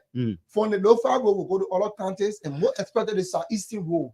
That road, are you aware that during the Unity Party-led government, similar cars who plow that road during the rainy season? Because the similar to George Weah government. My man, don't say that. My man, similar to George Weah government. Motorbikes couldn't pass on that road so easily. You went there? But my man, we travel all around this country during the election. Our vice president, that man, he's a self-led leader. That man rode back from Gantor, right? All the way to Zwedu Grand Jida County. He toured those areas for motorbikes. He went in those places with bikes because those roads were not pliable. Okay? To the United Party-led government, citizen ran campaign in 2017. They used a car. Ambassador, we are using cars. He went all to places. Same way, Ambassador, we are using a car in 2023 to get to where he went. Ambassador, we are putting a car on ferry right now. I beg you, let's take calls this morning on the show. Yeah, good morning. Good morning. Your name is joining us from? Yeah, thank you very much. My name is Tony, calling from the township of Johnsonville. Welcome, Tony. Yeah, thank you. Your student guest, he never did well for me. I will not say off. Actually, when you make the pronouncement that Morris was coming in studio, I already rushed to the radio and I was glued to the radio to learn something. But nothing I learned at all. You are too harsh. You are too personal. Yeah, you're too personal. So yes, I'm a student of public health. I already glued to the radio to listen to.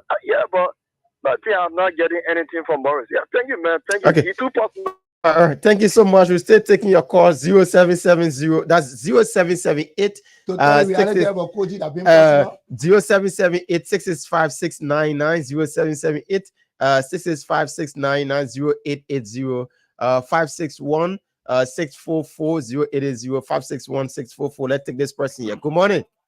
Yeah, good morning. Yep, your name is joining us from? Yeah, my name is Achiwe. I'm calling from Red Egg. Welcome. Yeah, brother.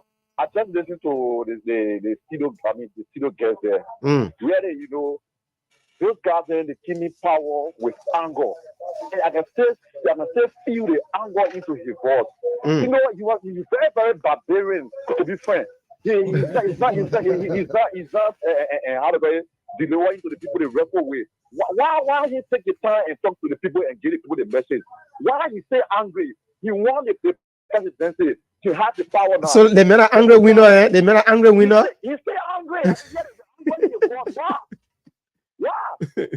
Oh, man, you guys tell this serious, man. Okay, thank you so much. Let's take this person on this line here. Good morning. Yeah, thank you. Good morning again. Yeah, your name is joining us from? The name remains Samuel K. Horace, commonly known as Polero SK. I do join you from Lower Johnsonville, specifically Peace City Committee adjacent Peace Island. Okay, welcome.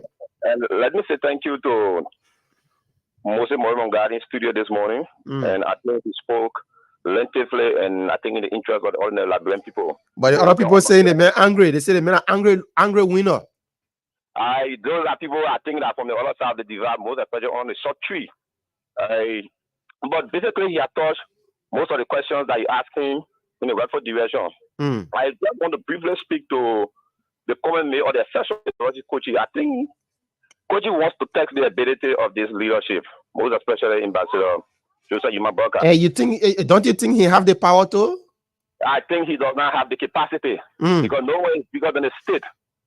The fact remains that those things that they acquired illegally over the period of 6 years, they don't want to give an account of those things. Let's be serious here. Why should you think that you are there to represent the people and then at the end result, you can give a public account of what you have done or what you did for in the interest of the people as you claim? For some of us, we think that Kochi and the like of the hierarchy of the CDC did not do justice to Liberian people. And that's why at that time, we said, let there be audit. Audit this administration. Why it is true, at that time, some of us supported Joseph Yumaboga or the United Party at large, but then we said, let there be an audit. Because despite supporting the United Party, we are all Liberians. If United Party goes to power and then they subject the to in a way that it does not fashion well for us, at the end result, we will suffer it. So we say, not because of one person or two persons, Liberian people will die in actual poverty. Okay. Did you listen to the newest report for the poverty rate in Liberia? Almost around 3.something million. We are into poverty. Okay, but no. It's only the President Bwaka government, so we have now we are in power again with that president. We are. The 2023 report. That analysis is not basically was not just Okay, thank you so much. Let's take another person from this line here. Good morning. Good morning, Bwaka. Yeah, your name is joining us from. Welcome. Thank you. Let me say good morning to you and good morning to your co-host along with your studio guest, Mathieu Parizin. And this is the voice of Chief Patrick Kiwi. Okay. This morning from my Sukine resident district 4, Maserado County. Look, Chief, I want to say thank you very much. The guy saying he didn't learn. Who told you open your free to trust? If you don't have ear, then terminate you are not even here, neither you learn. Because you are Koji, because they are bringing Koji in for us. That is why he said he didn't learn anything. Next time we'll bring 200 cutting for your ear, then you will learn well. So the issue, look, I want to say thank you very much. And when it comes to the 100 days with Ambassador Bwaka, Ambassador Bwaka has delivered, in fact, more than 100 days. What CDC was in power for 6 years, they didn't do. Okay. And for us, that is why the women talk about asset recovery, and the women talk about auditing, the women talk about rent reduction, and declare tax-free on rent. And today, we are seeing that being implemented. And look, the next thing that you talk about, what is the rule? Because most and first and foremost thing that these guys on the sycamore tree or the former sycamore tree, every time is there a former? What do you mean by sycamore tree? The former sycamore tree, because they are no longer there. My man, yesterday I listened to Eugene Nangbe. He said they are still in conversation with the owners of the property. They will still acquire that property. I think Pluto will go have Okay. Thank you so much, my man. Let's take Joseph Blake on this line here. Joseph, good morning. Welcome. Thank you, Bwaka. Morning and morning to your studio guest. Bwaka, let me alleviate the fear that I think some people or some persons are trying to puff up that asset recovery is a recipe for chaos. And that is tied solely around the CDC government. When you start to go after people in terms of legality, it's going to be an affront to the entire institution at CDC. I don't think the government is going after an institution. The government is going after individuals that have formed that brought this state on a real dispute. I want to use that word. So if people are now insinuating that for asset recovery is a witch hunt, how is it a witch hunt when you're going to go through the legal process? You are going to be asked those questions: how you acquire this work, what was your salary, if you had other source of income like Baka was insinuating, then obviously the law then against you. Okay, just at the point here is folks that have been placed on the committee, they previously supported Ambassador Boakai. They were all out supporting, canvassing for the president and the Unity Party. So placing them on said committee is like a wish hunt, because they have started targeting them already. They, before being placed on the committee, they were all out there bad-mouthing the opposition bloc, saying a lot of things. That's what they are saying. Let me say this. I think one person that is the honorary factor is Martin Colley. Yeah. I follow Martin Colley religiously, right? And there were properties that each and every time when these guys were constructing, Martin Colley would put that on Facebook. And he uses that for records. He said, for the record's sake, this is being constructed by XYZ person. Where did they get what they are? Hello, Joseph? I don't know what's happening to your line there. It just went mute. But I take this person, then we'll cross over to Morris. This person here. Good morning. Yeah, hello? Yeah, welcome. Yeah, this is Samuel Gideon calling from Pinville, the yesterday, Pueblan Baru. Welcome, Samuel. Yeah, thank you to Mr. Mogai. The liberation was very well and almost finished. But I believe that people who see that Mr. Mogai was not to find people with those are people who believe that they are the supporting good people. Because whenever you do the issue, they will like when people go on the other device, go on the other angle, we never understand it. So what Mr. Mogai was saying is exactly thing. And when it comes to the 100-day deliverable, I want you guys to tell me in the studio when the day started. Because we know the day started for January 22nd. And since January 22nd to today, no car has struck in the mud. They have continued to be 100-day deliverable, 100-day deliverable. We stay checking on the 22nd, and no car has struck in the mud. I got my NDE, we were testing, and no car has struck there. What happened? What going on? So that is working. Okay, thank you so much, Boris. You listen to the callers. Well, Baga, thanks. Let me say thanks to all of the callers. I appreciate the inputs that you people made. First, let me respond to Tony. Tony says he's a public health and the expert of work on soul on Johnsonville. But he sat, he listened to me. He said that I provided no. I come in. Let me just conclude with Joseph. Then we'll come over to you. Blake, just conclude quickly. Okay, thank you. I'll do that very fast. Now, Martin documented. He documented evidence. Those were evidence. I think they should be happy because Martin cannot go and say, I suspect that you did that. There are evidence. None of those guys appointed on that committee can doctor or fake information because this is going to go through a process.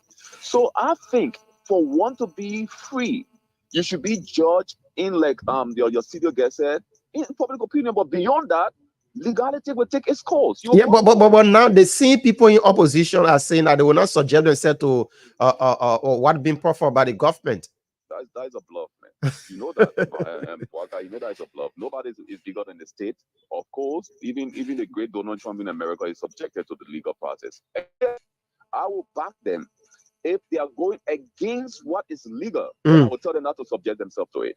Okay. But once it's going to go through the process of legality, that bluff, man. That one when I hear plenty of time. We all have said those things. You cannot stand against the state when the state is prosecuting you or going through the legal process. Thank you, Joseph. Thank you so much for being a part. Okay, that's Joseph Blake. Morris. So you listen to the caller. You are in road with the issue. I will go back to him, but before we go further, the NASCO issue with that talking, I did check the executive mansion website. Have been posted there that Madam Yeke has been relieved of a post. So I think I saw it just now. Okay. So the issue of Tony says he's a public health worker, a public health student, a public health. I said he sat there and provided no knowledge. I spoke about the National Public Health Institute of Liberia. I said Ambassador Parker took their budget from 2 million to 3 million, an addition of 1 million. But he doesn't care because whenever you go to people like Koji, when you say Koji is half educated, Koji is half educated. Shouldn't I say it? You say I'm being personal. There's nothing being personal yet. We are speaking reality here. Okay? I know Koji. I have started with Koji. Okay? And I know who he is. I know what he says. So I know his work. So nobody you can tell me I've been personal and actually too. He calling me a barbarian. You know, for me, I will not use such sarcastic word on him.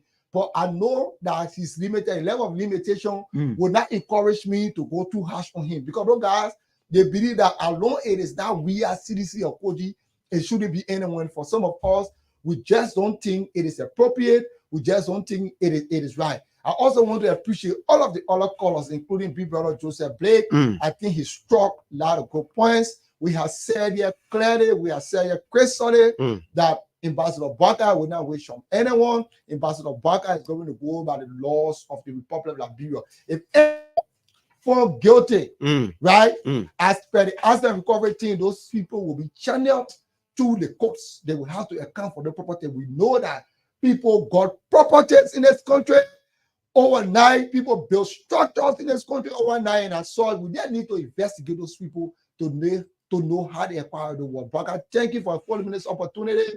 It is a unique opportunity. I look forward to more opportunities as we come to discuss the forward march of our country, and we come to discuss the progress of this unique government that Liberian people have endorsed to steer the mantle of leadership of the country. Ambassador Barker remains a venerated leader. He remains a leader of so much wisdom. Okay. Like I told people, Ambassador Barker is the repository of wisdom, and as such, he's going to open our store and making sure that he runs the affair of this country in a smooth path. How soon do we expect to see your appointment as well? the man posted everyone is saying that, oh my man, because they go talk actually I need to get a point. Those guys don't know the authorities. We are there behind Ambassador. Look, my organization, the think tank was formed in January 5, 2015. The first answer the group. question, but Ambassador Barker because one job for him. brother. But the first But when the gay judge, you're not holding. am I not competent? Am I not competent? I have the qualification. Ambassador Barker sees a fit for my guy to contribute to the transformative agenda of Mama Labua. I was gladly accept proposal. Okay. I've been behind said. But discussion are in the Puebla. Maurice, that's the voice of Maurice Moses Mongai. They're having breakfast with us this morning. So come here shortly. We'll transition and bring you the passion of life sports, and then yesterday the Lone Star of Liberia defeated. So that we make way for Edwin Dodo. Edwin Dodo, so he can bring the sports right here this morning on the Punch Breakfast show. We normally take break at about this time, so let's take this theme song and be.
was playing for AC Milan at the turn of the crown. Robinho won 2 La Liga titles in 4 seasons at Real Madrid before joining City for a then British record fee of 32.5 million euro. Well, Baka and Harris, that is the latest from our sports desk this morning. And hey, Edwin, thanks so kindly, but we cannot let you go. Placing emphasis on the game on last night when the Lone Star take on the Buji. Yeah. Even though there were challenges in terms of getting the game streamed live, Yes. the Federation of the Djibouti football did well. I mean, at a certain point in time, they were streaming on our Facebook page, but there were challenges. So we don't know as to the performances of the players, especially our local base that were caught on the team, because for some of us, we were following the live 1 2 minutes on, it's off, Yes. a whole lot of challenge. But I want to believe on the overall, these guys did extremely well. Yes, you can safely say that because it's been a long time for the national team to go, especially away from home and play without conceding a goal. That alone is a plus for them. For especially you have a defense that was dominantly a local team. I mean local players and Natu Swen, Kemo Kamara, Sebastian Tickler. Only has Samson Due, who was the overseas player in that defense, plus a goalkeeper, Adolai Kulubali, who has also been away from national team duty for a long time. Last time we saw him was with the local-based national team, but the coach brought him on board to a surprise to a lot of people, unless other goalkeeper like Emmanuel Daniel, who has been with the national team recent time, but he talked to start with Kulubali as well. With that, you can see the players perform excellently well. But you were talking about there were a lot of challenges, especially to view the game. But from what we saw, and the coach when he came to Liberia, Marilinka, he said he wants to play fast football.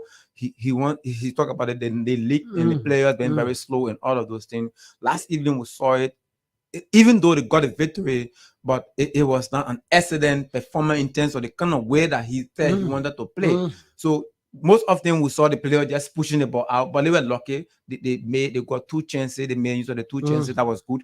But I think the best playing team last evening, from what I saw from a few minutes, Djibouti was the best team in terms of the possession of the ball, being able to pass, and all of those things. But again, the most important thing is the victory. Again, while we are with the game, I'm saying the return leg on the at the Sambia Kando sports complex, I guess. Yeah, yes. That's the Sambia Kando sports complex. I want to talk about how a defense dominantly local based players and not conceding a goal. That's a plus. I mean, what I want to say is a plus. It's a huge plus. It's something that we had not seen for a long time. Yeah, the last time we played 5 games just before this one, and we considered all of those games. Yes, and more than 11 goals considered by Liberia in those 5 games. So and we have we have our foreign based and defenders playing there. But last evening we saw Sebastian, like I said, Sebastian Tickler, a left back from Lisca FC. He was one player that no other national coach could easily call to the national team. But he's been doing extremely well with Lisca FC. Every time they go to the championship, they perform well.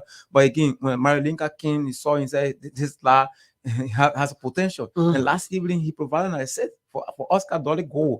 So that was good as well. We saw Natu Swen, son of former national team goalkeeper City Swen, being also trusted. And we saw him performing with Watanga in recent time. He was also selected by the coach, and he played in the center half alongside Kemon Kamara, who comes from B Mountain as well. So to have a complete, a defense made of local based players, and they were able to do.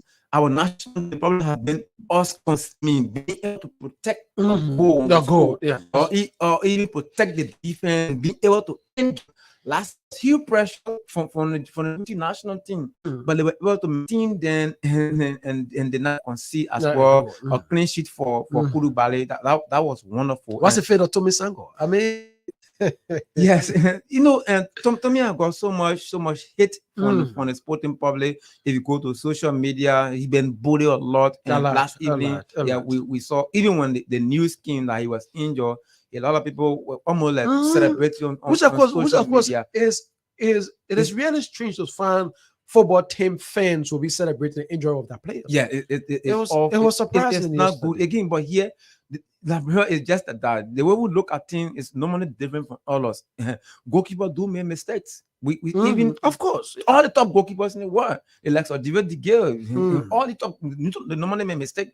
But again, Stormy has been like he normally take responsibility for that. But again, again, for me, I think Tommy should see as a stepping stone, because there are players have been bullied before.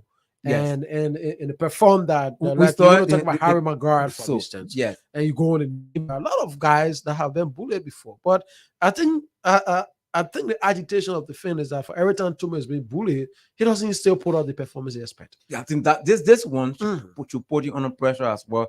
And again, those have been given opportunity. The likes of Kudu Bali, the likes of Emmanuel DNA, and other goalkeepers in the local league, they have to take that as a challenge. That no coach will come here and just say, among the goalkeeper, I see Tommy as the best goalkeeper. So they themselves have to fight. The Koulibaly has been given a chance. He played in Morocco against Djibouti. When he comes back home, he needs to put up that same performance. Yes, so that there'll be a message to Tommy that he now got a challenger for the national team spot. Exactly. That he needs to fight as well to get there. So it's a challenge not only to him, Tommy Songo, to all other goalkeepers on the local scene, because we have struggled a lot since Nathaniel Sherman considered that injury that led to his resignation. It has been difficult for us to get a kind of goalkeeper of his caliber as well. Tommy Songo came to the picture, and it has been up and down for Liberia. We saw prospects. We saw Williams. Ashley Williams. But our hopes and aspirations also died down. So all of those things. So it's a challenge for all of them, even for the local players that feature in that match. They themselves, they should not feel satisfied. It's time for them to fight and pay the coach back with that confidence that he has. We post in them that you guys can make it. We don't need foreign-based players to compete. You are doing well in your local league. You can fight and move on. It's all about commitment and being willing to fight for whatever whatever chance or opportunity that have been given to you. Now that they have it, it's chance for them to. Okay, someone said the Lone Star won a game. The Lone Star has been rescued. I don't put it down now, Lone Star. Okay, many thanks to Edwin Dodo for being a part of it right here, making a show that we move on the issue about making news this morning.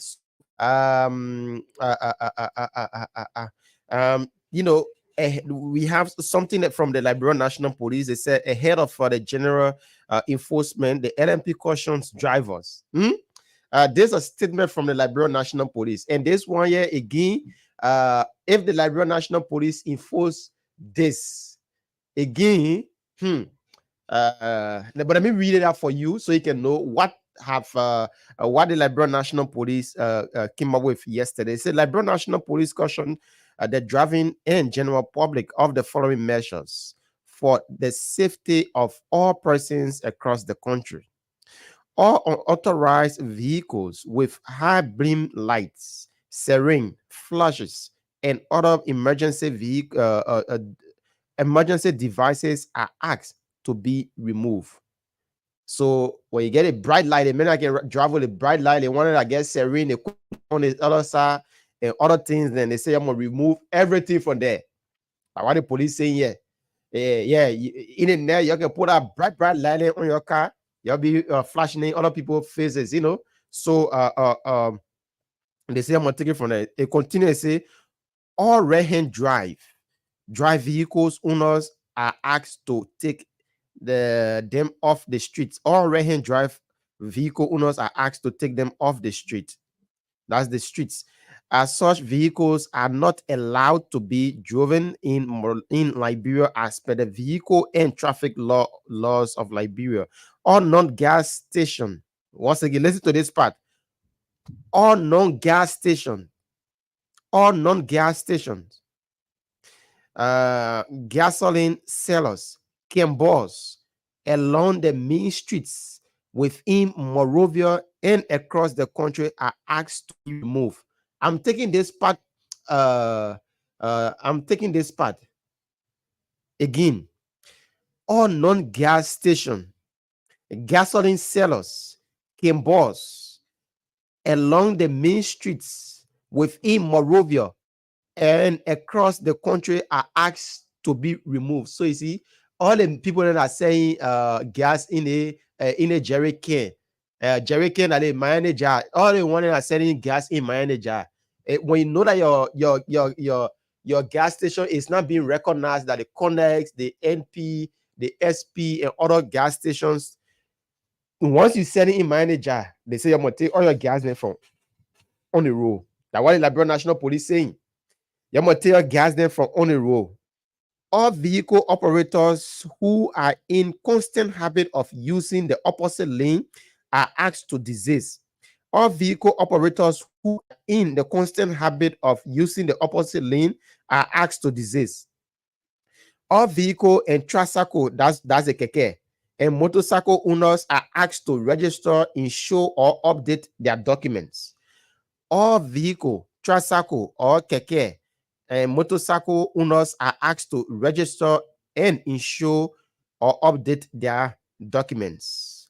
These measures are intended to provide an enabling environment that will protect life and create a safe means for the commission of motorists and pedestrians. The Liberal National Police, after its nationwide consultation, will in the soonest time commence the general inspection to ensure roadworthiness, that members of the driving public are in compliance with the vehicle and laws of Liberia. Signed, Moses Carter, blah blah blah. So what they are telling you all now, our brothers are selling gasoline along the road.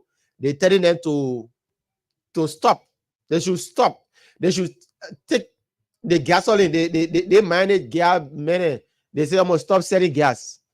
If you're having high blink on your car, the high light, and other things, they say you're gonna remove it from on your car. Then they put it like a tail. They tail lane. They start embarrassing other people on the other lane. They say you should desist from that. Yes, so those are the messages coming in from the Liberal National Police. I think with the you have to use this because the camera. Okay. Yeah. So that's the message coming from the Liberal National Police, and this message too. We have to look at you, bro. Okay. I think Buckeye, with this new measure, that there are a few things we need to take in place. You see, this is how democracy works. This is how a country functions effectively. That when a government is about to come up with regulations, right? The government, the government is about to introduce new rules and regulations. The first thing is that we test the system. We firstly carry on awareness. We ensure that people are aware of what we're about to do. So, like, if you read through that thing very well, the LNP is reminding people of the measures they will take. So people should be, getting prepared for it. So at this time, I think it is prudent, it is advisable, it is incumbent on the part of everyone. Those of you involved in this to wait for it, right? Because I know at the end of it, everyone wants a Liberia of system, a country of system, a country where we can say, yeah, we saw how Liberia back then in the days where things we were lawless, things were done the way we feel that we could do it. But this time around, there are systems in place. This time around, there is a system that we must obey. And I think it is welcoming. Like, I followed the news yesterday. The former Minister of Youth and Sports, for instance, Dizoka Wilson, willfully turned over his diplomatic passport to the Liberian government. I mean, that's a country we want. That when a government decides to do this, you have citizens, supporting the government's draft, the government's agenda. That's how our country functions. So when I follow on that news that Dizoka Wilson willfully, because I said willfully, the ministry gave a grace period. After that, then they will crack down on people having the diplomatic passports are refusing to do it. So he willfully, went at the ministry and turned over his passports. So if we're having the system put in place by the Liberal National Police, and we're seeing our drivers, right, adhering to it, we're seeing our Kimballs, we understand this is a hustle. And we understand this is a hustle, but We got to get system, man, because you find out people just do things, right?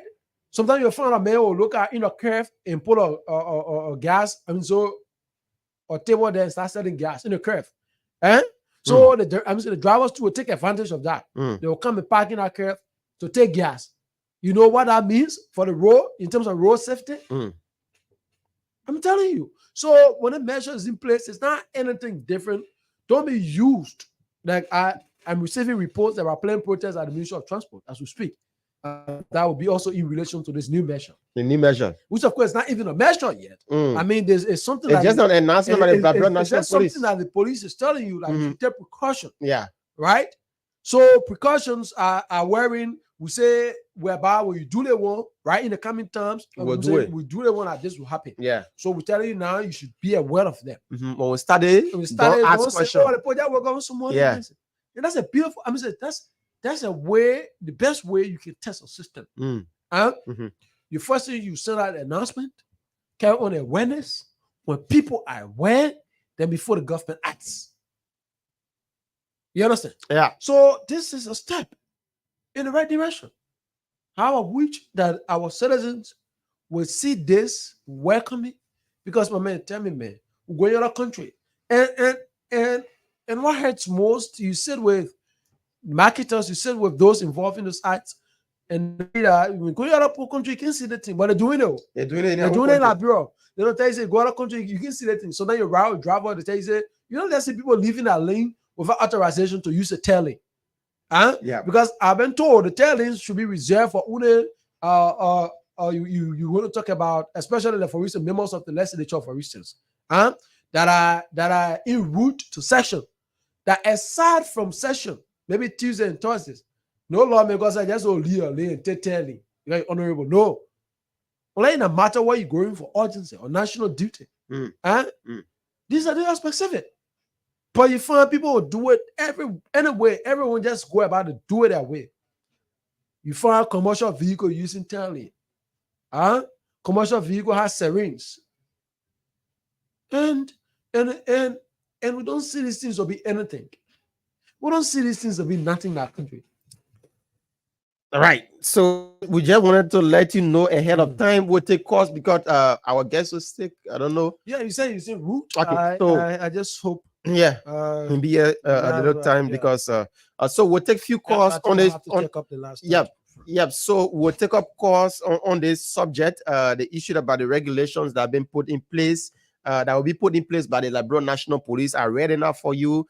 Those that are selling in Miami jar, the gasoline I work on board, they say they're coming for you. You must stop selling. The people there, those that are using the tail lane, and those that if your car not registered and whatsoever thing, they should get it registered because they will start the inspection. So keep your calls coming in. Let's talk about this morning up until our guest Vandana Patrick can come in this morning. 077-866-5699. 077-866-5699. 880-561-644. Let's take this person here quickly. Good morning. Hello. Good morning. Welcome. Your name is joining us from? This is Samuel from Okay, Samuel, welcome. Yeah, the regulation for the police is welcome. My brother, in March last year, people yesterday they reinforced where there was no current, then all caught on fire there, they said our LEC. So for me, I'm looking at the regulation of setting those guys on the street. There's a bad people who get bad playing in this country because sometimes LEC will not come on, but when you go low, also get catch on fire, they say, oh, that LEC, that LEC. So police have to investigate that too. The gas selling on the street, I look at it to not be correct, although that other people also, but at least then he put in the proper place. Because what's going on now, we don't want to spend nothing for the public. When you go to the other one, catch on fire, why everything is not on? Then why is going on? Okay. Thank you so much, my brother. Let's take somebody from this line here. Good morning. Yes, sir. Good morning again. Thank you for this release. But I think why we support the United Project, but not everything that will be sent, we think that it's not in the interest of the people, and then we will support it. Most especially, I'm looking at the gas sellers. Most especially those petty gas sellers. If you take into consideration with me that these guys use this medium in order to sustain they and their family members. So right now, if the government is saying that you want to eradicate these guys from selling along the street. What mechanism had the government put in place to ensure that if these guys leave the street, that the next area they will be able to sell or they'll be able to work to earn their living. So I think. Okay. Thank you so much. Let's take somebody from this angle here. Good morning. Hello? Yeah, good morning. Your name is joining us from? Yeah. Good morning, sir. Yeah, welcome. Yeah, thank you, man. Thank you. Thank you for the show. Tony Bruce again. Yeah, that regulation the police coming up, for me personally, is I very welcome that. Yeah, this is a civilized society. Yeah, I very welcome that. Yeah, meaning those gas settle, the one called the Cambo. Yeah, it's very risky. The only thing I'm pleading to the government, when you're doing such a thing, I beg, create avenue for those guys leaving the street. Because when you really look at Cambo nationwide, there are thousands of Cambo. I agree they will leave the street, but that's a gradual. As they are gradually leaving the street, you're creating avenue for them. Yeah, I welcome that. Okay. And also the last serene. That serene, the motorcyclist. Oh my brother, those guys can violate. I can be too angry. What motorboat man should be using serene? Oh. And so that the police can be there. Okay. You see? All right. Thank you so much. Let's take somebody else here on this line. Here this morning. Good morning. Good morning, my brother.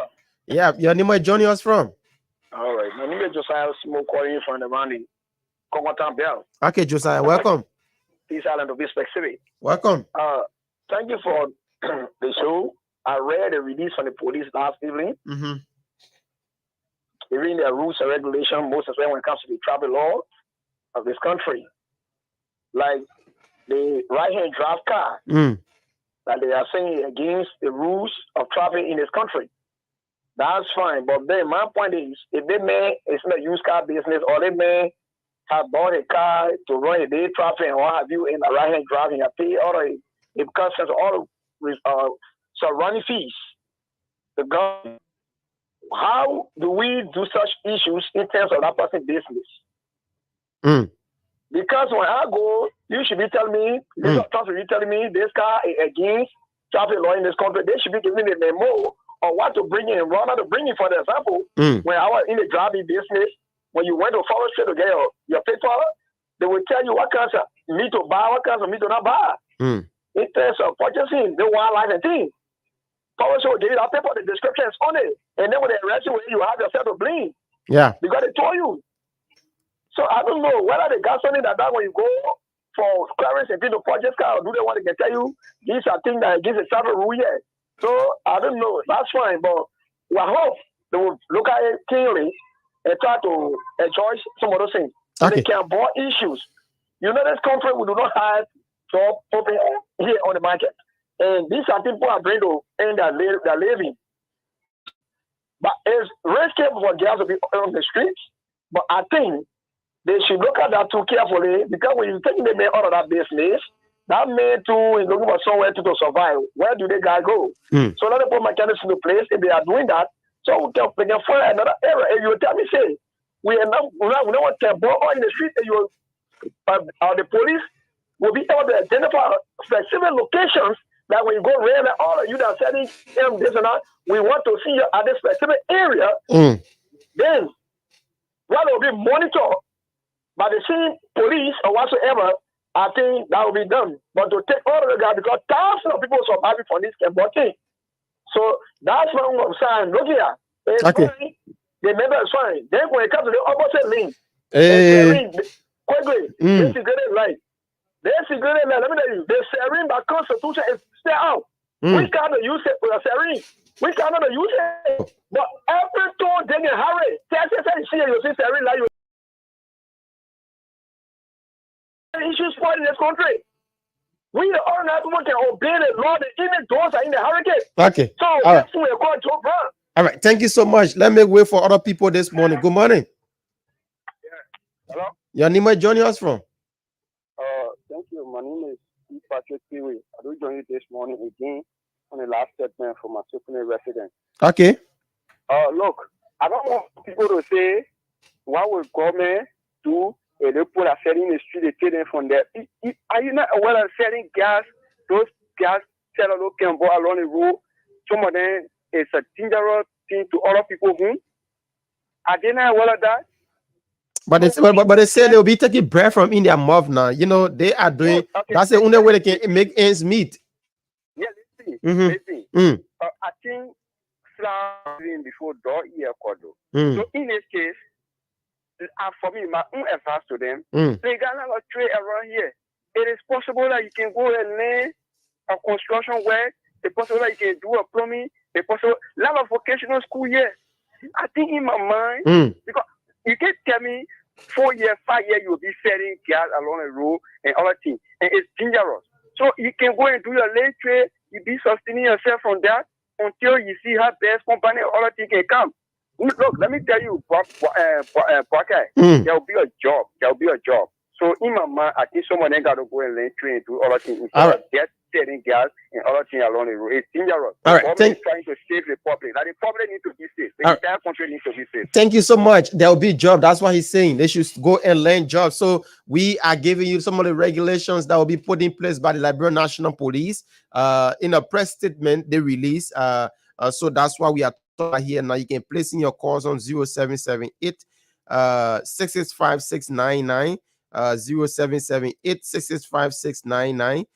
It says the Liberian National Police caution the driving and general public of the following measures for the safety of all persons across the country. All unauthorized vehicle with high beam lights, siren, flashes, and other emergency devices are asked to be removed. All right-hand drive vehicle owners are asked to take them off the streets, as such vehicles are not allowed to be driven in Liberia as per the vehicle and traffic law of Liberia.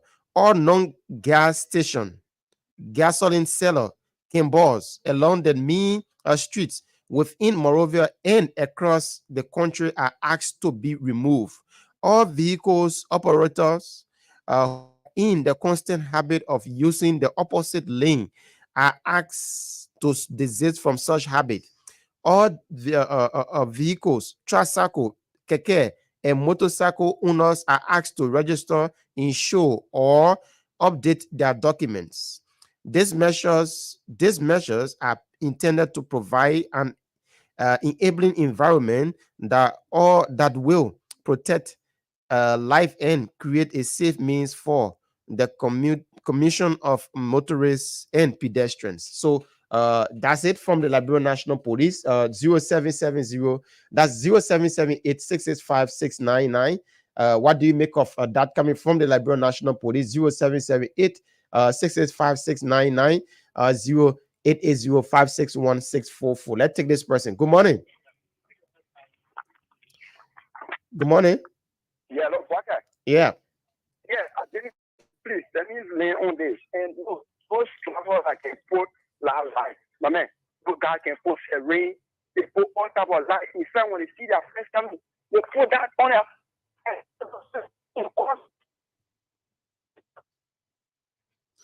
Your line is not too good. Hello? No, your line is bad. Your line is bad. I don't know. Hello? Okay, go ahead now. Quickly conclude now, my brother. We have to take other corners. Yeah, like I was saying, those motorbikes are down the ferry. Why should motorbike carry ferry? You take a light that the reflection is high, and when you point it to your next opponent face, it causes accident. So I think this measure about the National Police it is well for me, and I believe that the public will abide by it and will do all we can to save this Mama Labrador. Thank you. Thank you so much. 0778 665 699. 0778 665 699. Let's take another person here quickly. Good morning. Good morning, welcome. Good morning to the Punch Breadfast. Your name, where you calling from? This is Mohammed calling from Chicken Factory. Welcome, Mohammed. Let me congratulate Great Coleman for the hard work that he has done so far and for the measure that he has done. But, you know, sometimes we need a little bit patience, right? You he has to give the public a chance to adhere to all the rules and regulations that have been provided by him. Well, we say congratulations to him, we say kudos to him, thanks for his hard work, but sometimes you really need to give us a chance to adapt to the systems and to the well-being of the period. Thank you very much. Thank you for calling in 0778-665-699. Everybody making a contribution this morning. Some say that the issue about gasoline selling along the road, they think it's not necessary. But others are saying that's the only means that we can other people are surviving. So the government should see means in at least allowing them to do their business. So it's it's vice versa now. So if the government think that it is not necessary, because we are experiencing fire outbreak all over the country. The last time a little boy got burned in the house. Yeah, he got burned in the house. So all of these things, probably gasoline too could be the cost. So that's why they are saying that we should put a measure into place to curtail some of these things. Let's take this person. Good morning. Good morning. Your name is Johnny us from? I'm Harris William, calling from Moshe Black Road. So Welcome, Harris. Yeah. I have a comment to make what's our gas selling business discussing. Even though I agree that the gas selling on the street is risky for the boys. But let it be help for them, because you see everyone that's on the street now, if you see the land trade before getting a job to start supporting the home, there'll be serious problem there. So there should be avenue for the government to create for them, at least to get in time, say this time should be the end of the selling of the street. So everybody, before that time, everybody should prepare and do what they can do for themselves, and then leave the street with the gas selling. That's going to be the right thing for them. But the other say you have to leave the street, and then there's nothing else for them to do. Do you know how many harm it's going to cause to other people home? But they are also looking at the safety of the environment also, because we see horses are being burned down here, and everybody just saying that ADC. I agree to the horses are burning. I agree to the environment. That's not biased. Okay, but my time is to get in some time in between the way they can prepare themselves to another, because they say next week I don't see no gas sellers. So before next week, everybody already prepare what to do. Okay, thank you so much, my brother. Thank you. We're still taking your calls. They say he said it's be given a week in between before actions are taken. That's what he's saying. So we're still taking your calls. 0778669. That's 077-8665699. 665-699 is the line that you can call. Or those that having the MTM number can call on 0880-561-644. 0880-561-644. The line. Sorry that our guest couldn't be here this morning, so we just have to continue this. Okay, we mess up on our caller. 0770. That's 0778-665-699. 0880-561-644. Keep your calls coming in this morning. The regulation to the announcement, there wasn't timeline set. The timeline was not set. So that's true. Let's take this person. Good morning. Okay, we messed up on our call. Let's take this one. Good morning. Good morning. Your name is joining us from? My name is Lawrence from Soaking the Pinsville. Welcome, Lawrence. Yeah, I want to talk on the issue of the gas they selling on the road. It's very bad, but it helps people. So if you say that taking the people from the street, not only the stockholders will feed it, the car drivers all will feed it. So the best thing we can do here, we'll find such a place for them that we will buy gas from them. But get them on the street, look, it's not easy to do now. Yeah. So they should allow to be on the road. No. I say now you can find place for them. Like the fire service, we monitor them. Okay.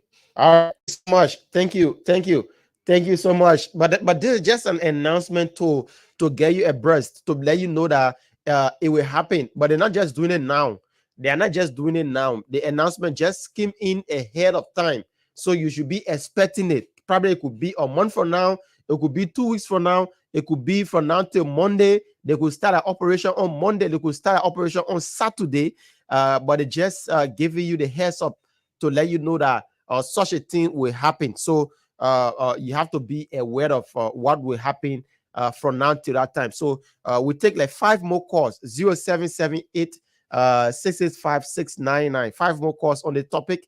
And then yeah, because we don't want tomorrow come here again, they're talking about the same thing here. So that's why we just push it in and let him know that the Liberian National Police are coming up with some regulations that the Liberian people need to know ahead of time. So if your vehicle, those that are running the track, if you know you register your vehicle yet and it is on the road, they say you should go and register your vehicle. You put your insurance on it. All your documents should be correct, because when they start the inspection, they will arrest your car and take it up until you can do your registration for your insurance and other things. So if you know that your document is not okay, your document is not 100% correct, you have to take the initiative now. Go and do your proper documentation for your vehicle, your keke, and your motorbike. Go and do them. Go and do them ahead of time. Is the sooner the better. Let me just inform you. The sooner the better. 077 8665699. Keep your calls coming in. We can take like 4 more calls. 0778 665 Sorry that our guest couldn't be here. Some technical problem behind his control, but yeah, we pray probably he'll be here on tomorrow or on Monday morning. Yeah. Vandala Patrick, he will share breakfast with us probably on tomorrow or on Monday morning here on the Punch Breakfast Show with me, Boakai Amara Kamara, and Harris Gbedi. So we're still taking your course. What do you make of the new regulations? Taking Cambodian from on the street. Yeah, we're taking they say they will be taking the Cambodian from on the street. Those are selling gasoline in a jerry can. Those are selling gasoline in jerry can, or the mayonnaise jar. Those are selling gasoline in it. They say they will be taking them from there. And those that not registered a vehicle, they say that they will be taking you guys from on the street. So those are some of the things that are happening. But for the vehicle aspect, I think it's something that drivers by this time should be aware of. I think as a driver, it is unlawful, right, to ride a vehicle on the road, to drive a vehicle on the road that's not registered, right? So then how you think government going to generate revenue as well? And how you think government going to account that is, yeah, this is it. So it is important for that broker, you have to do it. So for me, they want to see as a very, very serious challenge is the issue about the Yana boys. How you call them, the King boys, right? And that's what we refer to them. Because again, it can happen. It happened before during the days of you want to talk about previous police administrations. It happened before. So it doesn't mean that it can happen again. It can happen. But we just need the education like the way we started already. I think the police themselves have to come on and say, well, education. Yeah, we'll take that person. Yeah, let's take this caller here quickly. Good morning. Good morning. Put it on speaker. I think they out. Use the phone there. Put the speaker. I don't know how they can do that. Just hold on. I don't know why I press here. I get it. Okay. Go ahead now. Okay, thank you for the discussion. My name is Prince Jasian. The gas business is discussing the Yana ball are too embarrassing to us. If you can hear like gasoline finish, the Yana ball can go and talk to the people who owns the gas station. So now they keep the gas and get it, then they will set the gas to all expensive. So if president come out to say something that I will be 100% happy. But we're not happy on the country. So let it come up, sit down. We load up to the gas station owner. That they don't want to call. If you can hear they sending gas to, if they can go to the gas station, they buy the gas for already selling for 1,005, 2,005. Okay. So that discussion, all right. Thank you so much. That's another thing. Yeah, he may be right, Boakai. But take for instance, do we have gas stations in abundance? No. Across the city of Monrovia? No. cater to the vehicles as well. That's another part we must look at. You see, every regulation, why it should, for me, I'm not saying right now. I'm saying we should take it from off the street, but I think we got to look at it from the other hand that there should be a conversation with the gas dealers, right? You want to talk about those that do gas station business in this country, and understand. So take for instance, like take for instance, if you're driving on along the Jarastan road, and so when you pass by Jarastan using that route down, those are used the Jarastan to get to Batali. So if you pass by Jarastan, and from Jarastan there all the way to reach as far as Fiamma, there's no gas station along that route. I mean, if you're using the Jarastan road route down to go Batali, there's no gas station. So imagine if you pass Jarastan to get as far as Fiamma, and there's no gas station along that route. So then what becomes about people on that side? So all of these things we got to take them into consideration. At the final analysis, we want them to leave the street. Well, that's fine. We want them to leave the street, but are we considering the burden you're going to place on drivers as well? And the burden you're going to place on drivers as well. So I think it's everything. That's why the police is bringing out the conversation, and I think the feedback from the public is going to help the police in terms of planning and what to do. So part of that too, it requires the awareness. I think just by posting on a Facebook page is not sufficient. Absolutely, it's not sufficient. sufficient. You got to take up on the street. Radio jingles. Radio jingles. Yeah, the drivers will be 24/7. I mean, listening. You know, the driver listen to the radio more than accessing the social media because the man is busy after passengers. There is no time to go check the social media most often. So that's why you got to work with the radio stations as well. Come out with jingles. I mean, conduct popular awareness awareness on this thing. And at the final analysis, trust me, I always say this thing: Liberians are law-abiding people. Liberians are law-abiding people. My man, all they need is just awareness. Once you tell Liberian man, we shouldn't do this, brother, people will not do it. And there are history to prove that in this country. There are times in this country, once you say we're not doing it, we'll not do it. And people will adapt to it. But all what is needed is just awareness. Yeah. It's awareness.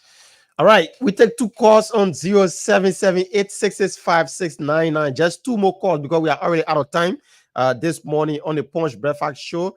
078-665-699 or 0880-561-644 are the lines that you can call. And other issue about the hab being light. Oh yes, no, for that is compulsory. I mean, they have been light. I'm still that's I mean I would say why would drivers even do that? So yesterday we just had a guest talking about road safety. These are all the things. All right, let's take the call here. Good morning. Good morning, sir. Yeah, Nima joining us from? I'm Mr. Senwa calling from Kawalajo. Welcome, Mr. Senwa. Yeah, the issue of the gasoline regulation is what I want to speak to. Let me just tell you, I'm a member of the Liberian National Police. I support the issue of taking the gun boys from the road. For one reason. Example, there was a tense situation right in our control area yesterday. If there was any gun ball outside by that hour, they're going to use that gasoline to bring that guy up. And they have it in so many occasions. So we are looking at the safe side of the whole thing. And just as you were saying, we'll take our own time to do this thing by carrying on awareness and other things. We are not going to do it a radical approach way and cause problem for the public or the gasoline seller themselves. Thank you all so much. Okay, thank you. That's a very good point as well, Buckeye. It's just a very, very good one. The visibility of the gasoline, by the Kimballs also plays bricks. That's why you see at times the moment something happens, because you don't go to a gas station to just take gas or go bring someone just easy there, right? Yeah. But overall, we hope that the police will do their best. This thing is not about rushing, right? It's not about getting it done right away. You want it to be done just the minute. And that's a very beautiful system. I must commend the leadership display.